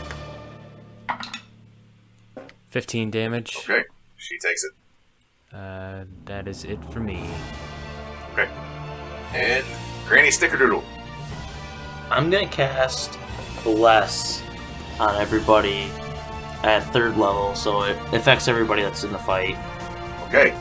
You can absolutely do that. Everyone, you have a d4 to add to all attack rolls and saving throws. For as long as Bless stays up. Nice. And then I guess I'll use. Thanks, Granny. You're welcome, dearie. I'm gonna then use spiritual weapon again. Okay. So that's 14 or 19 with Bless. Oh, I see. Well, it misses. Still misses. Yeah. Okay. So Well, that's it. you're hammering away at the comet's surface, but it's not getting through. You all watch as the ship tries to open up another portal. As you look on the other side of this portal, it's going to Faerun. Oh no. Oh no, he's been getting the temp HP too! Fuck, guys, we forgot! There's a reason the tentacle loosened up on the ship. Well, I suppose we're finishing this in Faerun then. So, as you guys tear through this portal, followed quickly behind by Ragnora, you notice you're coming down on top of Waterdeep. Great. And this comet crashes somewhere kind of in the northeastern end of the Docks District. Oh no. I am on crashing. top of a little tavern. No! Not again! Kenny, I have a question. It can't be. What's up? Did the Tablet of Fate predict this? You don't know. The tablet of fate from the basement only predicts the past. That's true, actually. So, right now it is actively predicting, oh shit, it's here. I have bad news for Kenny. He just put this fight on top of the obelisk. Yep. Oh no. Oh, why would you do this? Because this is... How could this happen to me? Listen, I had a chance to actively destroy the Bard Rock Cafe with a comet again. That's true. Gotta give you that. Alright. Ragnora is now on Faerun. You have landed. Kitty, you are up. So, am I being actively told not to attack her? There was a brief moment when you had, like, a ton of temp HP. Where you're like, I don't know if I should do this. But then you took a fireball. You're doing alright. You can do whatever you want. Shoot her! Kitty just looks up. Forcing me to do it makes it even worse. And you just hear, Come on! Come on! No way! I'ma smack her again! Oh my god. Okay, so that's another... Jesus okay, we have a bunch Christ. of nat 20s for consent. With the sharpshooter. Woohoo! So, that's just... 90, That's just that's so many 107 on that first one. And one of those my nat God. 1s replace it with a 9. So I have 8 more. That's 115. Yeah, alright. I defeat tyranny with the power of love, friendship, and this gun I found. This is the best catchphrase. Oh. I like how this thing resistance to radiant damage, but its weakness is guns. Yeah. This is the Doom model of The winning. comet, while it is now on Faerun, is looking kinda bad. It's taken some serious hits. You have more attacks, I guess? That's no and yes. So that last one does another 22. Jeez, you just did 137 damage in one round or something. That's crazy. Gun. Okay. Done. Yes. Yeah. And I'm just going to tell her, forcing someone isn't love. Tiber just looks down at his greatsword and thinks of all the hours he's spent just training his entire life to be good at something and goes, yeah, maybe it's time to get a gun. I have more. I didn't realize you had Really? hyper optimized your character. The good the good news is you guys were not on Faerun this whole time because you all watch as the comet unfurls into a gigantic net of tentacles that seem to Oh, gross. wriggle into the ground beneath it. I guess. That's all that happens now. Rita, you are up. Get a burrito. If I had to measure my love, it's at 51 out of question mark, which is probably a lot. Yeah, but Kitty was able to act with 60 love, so I think you're fine. Well, Kitty was not at 60. Sure. At 59. Yeah. Still Yeah. more. Anyway, Kitty What also are has you a doing? gun. right. I also have a gun, but it's not anywhere near. It's not a freaking antimatter cannon, it was just It's a not. gun. Right. Right. Jericho. I Cannon, fire. have been adding my arcane fire up to everything, so like, The Eclipse cannon. Right. I'm not gonna lie, at about like level 10 for this character, I realized I could get gun and it just went downhill from there. I wasn't expecting 100 damage a round out of one of the characters here. yeah. No, it's fine. Me either, this is a very happy I was expecting it like a round out of PIMDAS, but you know. Can I just like, Yep. give my actions? Can What- I give what it do you all to Steph? Just have her do it again? No, because you didn't. You don't have. There's a Battlemaster fighter ability that would let you do that, Yeah, I know. I don't know. and it is stupid in combination with rogues. It is. It absolutely is. Because sneak attack is per turn, not per round. And Right. it's also, like, basically if you have advantage on it, right? You don't necessarily have to be hidden. Well, correct. Wait, could I have been doing sneak attack damage on 2 of these hits? Because one of them was a Well, bonus. but it has to be on a different target to get the sneak attack. Ragnora is one very large target. No. Fair enough. Alright, Rita. I know. I'm thinking, how can I justify overthinking shoving a it. fireball down this hole? Kinky.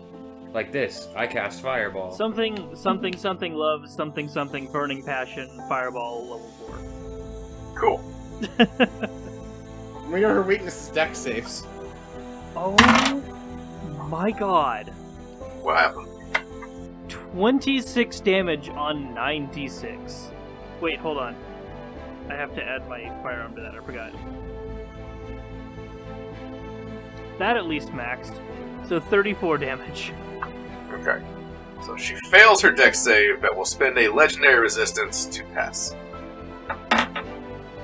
Hey, at least she's not using her legendary actions to ensnare everyone. Yet. Yeah. 17, 15. Nope. Yeah. Did you add 4 to it? Oh, it's 4 or D4? D4. Alright. Now Hito, Okay, so 21 and 16. 21 and 16. Okay, so 21 hits. 18 force. Now roll a d100. You cast a spell. Yeah, I did. 38. Okay. You gain resistance to damage from fluids for the next hour. I have a very strong feeling this will be helpful as we're fighting a tentacled love monster. Alright. Pimdas. Hemdas starts cackling maniacally as he flies in the air. You see this glazed look go over his eyes as he activates his trance of order. For the next minute, he can't roll less than a 10 on a die roll, a d20 roll. And so what he's going to do is he's going to cast Scorching Ray at 9th level. So that's 10 rays, right?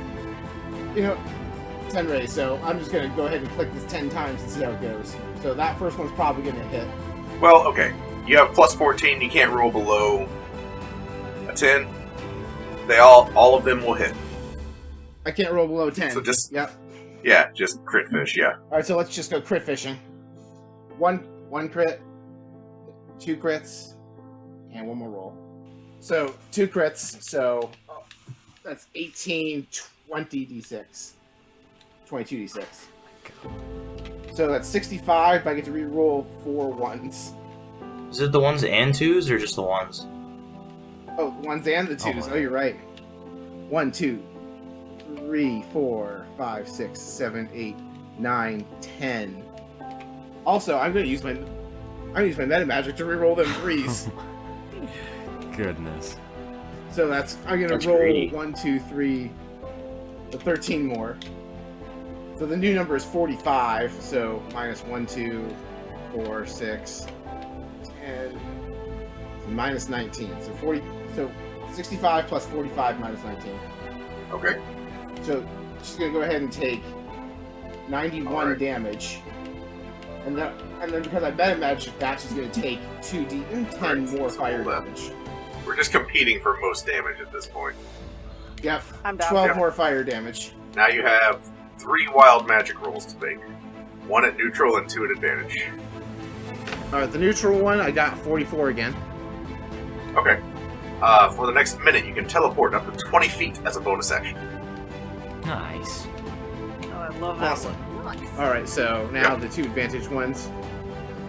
27 and 6. Another Modron appears.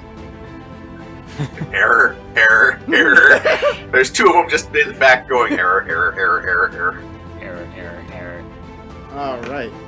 And then 25 and 86. You already have your image up. So 25.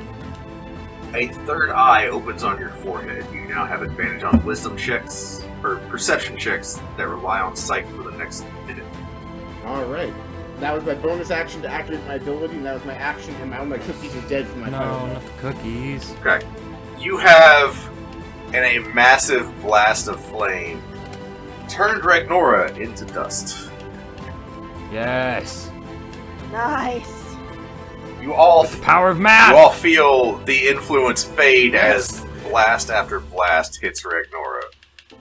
Of course! Don't you know anything about mathematics? The risk she took was calculated, but Yeah, man, she- she was Yeah. Yeah! Zing! Don't you forget about me. How do you combat love? Yep. Math. Sounds about right. Cold, calculating math. And gun. And a gun. So, to be clear, this would have been a much more complicated fight had you not taken it to her. Because you would have been having people interfere from all across the planet. Yikes. No thanks. Ooh. However, because you guys met her in space, it was just you versus her instead of you versus her and everyone else. Literally everybody. Hey, cool. And now Shout you outs have to killed Belgium. an Elder Evil. No big There's deal. now just a gigantic dead mass of comet on top of the Bardock Cafe. And a spaceship. We killed an elder evil of love. Yes. Tiber got what they wanted, almost. Yep, sort of. Yeah. So, that is not how I And that was anticipated this bad. going. But did you have fun? Yeah. Of course. Okay. Oh, yeah. Cool. I would like to go up to PEMDAS. Just, blowing the smoke off of my guns, twirling it, putting them back in their holsters. Great job! I didn't know math could do fire. Oh, math is excellent at fire. I like math. I can't do it, though. Not with that attitude. Kitty, I'm gonna have to teach you about the laws of thermodynamics. In return, I'll teach you about the power of love, friendship, and guns. I think that's the title for this special: Love, Friendship, and Guns. And fire. And fire in parentheses. I say it's either that or incredible violence in just the worst font you can find. Incredible violence. In like Comic Sans, right? Just incredible violence.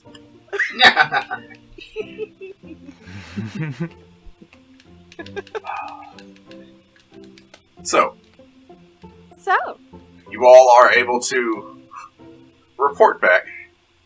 Mordenkainen is very unsettled. The first time anyone ever loved him. Yep, doesn't know what to make of it. He's very depressed now. He's feeling lonely again. But you are heralded as heroes, even though literally no one understands what happened except that you brought a comet down on top of the Bardock Cafe.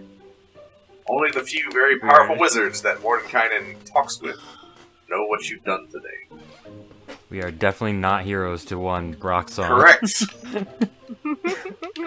Nope, Brock's song is banned. Oh, bummer. Hey, what time of day was it when this all happened? High noon. Yep. I don't know. We just killed so many people. Pretty much, yeah. We it's okay. We have a cleric. probably. Oh yeah, She can right. come back. We also have a paladin. All reviving spells don't take And a paladin. components. Oh yeah. She would have. Yeah, I was gonna say she would have had to take like an action. So I'm just gonna go up to Granny Snickerdoodle. Granny, we have an important task for you. Yo, what is that? We need you to bring a bunch of people back from the dead. Oh, well, I have to touch them to do that. Can I touch all of them? Where are they? Literally under this comet. No, Okay. when you kids I get the will attempt debris to- moved, I'll come and help. I will attempt to move the debris. I'm very strong. I'm also very strong, and I can make somebody else very strong. Let's play it out. How are you getting this comet off? Are you just moving it? We're just gonna lift it up. Yeah. Move it. Let's see the rolls. We'd better Okay, pick this who- thing up. uh, I'm pretty sure that Hold on. armbar is underneath. Before we do this, who has the lowest strength out of us all? Okay, your Yes. strength is now. Okay, I'm I have gonna 9. give you a potion of Hill Giant Strength. Your strength is now 21. Is assuming Nice. you drink Oh, it. you're just jacked now. Yes, I will drink it. Alright, you said athletics rolls? Yep, athletics from anybody trying to help. Don't forget, you add D4 to it. Yeah, I do. That is actually correct. True. Yes, Okay. please. Just make this insane. D4. Oh! 3, so 25 plus 3. We got 28, 23. Hang on, I'm doing math in my head real quick. 32. Alright. 25, and 24. also, everybody except me... Hold on, let me make sure I'm reading this right. I'd like to make that a nat 20 plus 15. Yes, everybody except me, go ahead and add 4 to this roll. 36. From Flash of Genius. 31 for me. Mine is a total of 42 with that replace it with a 20. So the average check is over 30, which is what I was looking for. You all together managed to pass the impossible DC. That is technically the classification there. To move this gigantic comet. Yeah, it's just, another word Yeah, for the day. Yeah. That is The power of oddly friendship. floppy and, crispy. No thanks. Floppy and crispy. Those are two words What a that combo. I love to hear when It's learning at about the a same time. tentacled comet. Yeah, it's like really crispy, gross bacon. Anyway. Yeah. Yeah, Canadian. exactly. Yeah, like the ends of it are really well done. The center's Yep, still that's goopy, exactly it's what fine. you're dealing with. But you are able to get to the people underneath, and because for a little bit your resurrection spells cost nothing, you resurrect literally everybody. By pinching their cheeks. That's why we're heroes. Oh, And you're awake? And you're awake? Oh, don't you look lovely? Oh, you're awake? So, well done. In my head, this had played out as Ragnora lands, and every round you have to deal with more and more people interfering. And we managed to screw that up.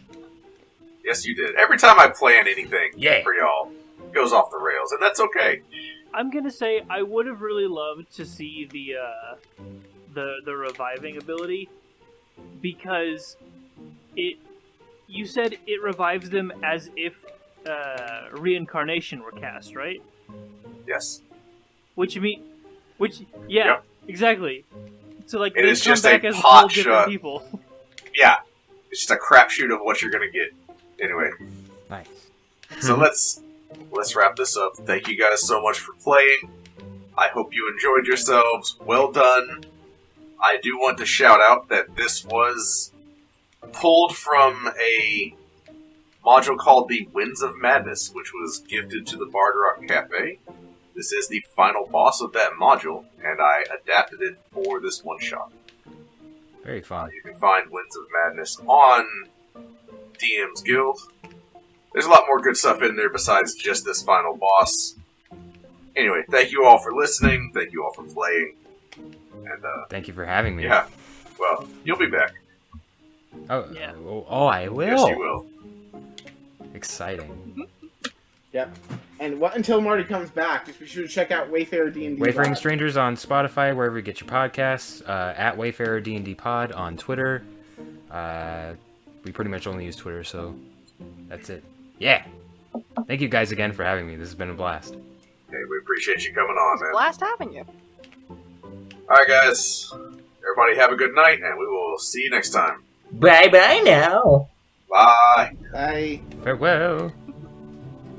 Goodbye. Okay, you listen to Bard Rock Cafe. Get on to sassygamers.com and listen to more episodes. And become a patron. I'll read your cards. Do it. Patreon.com/bardrockcafe. Till next time.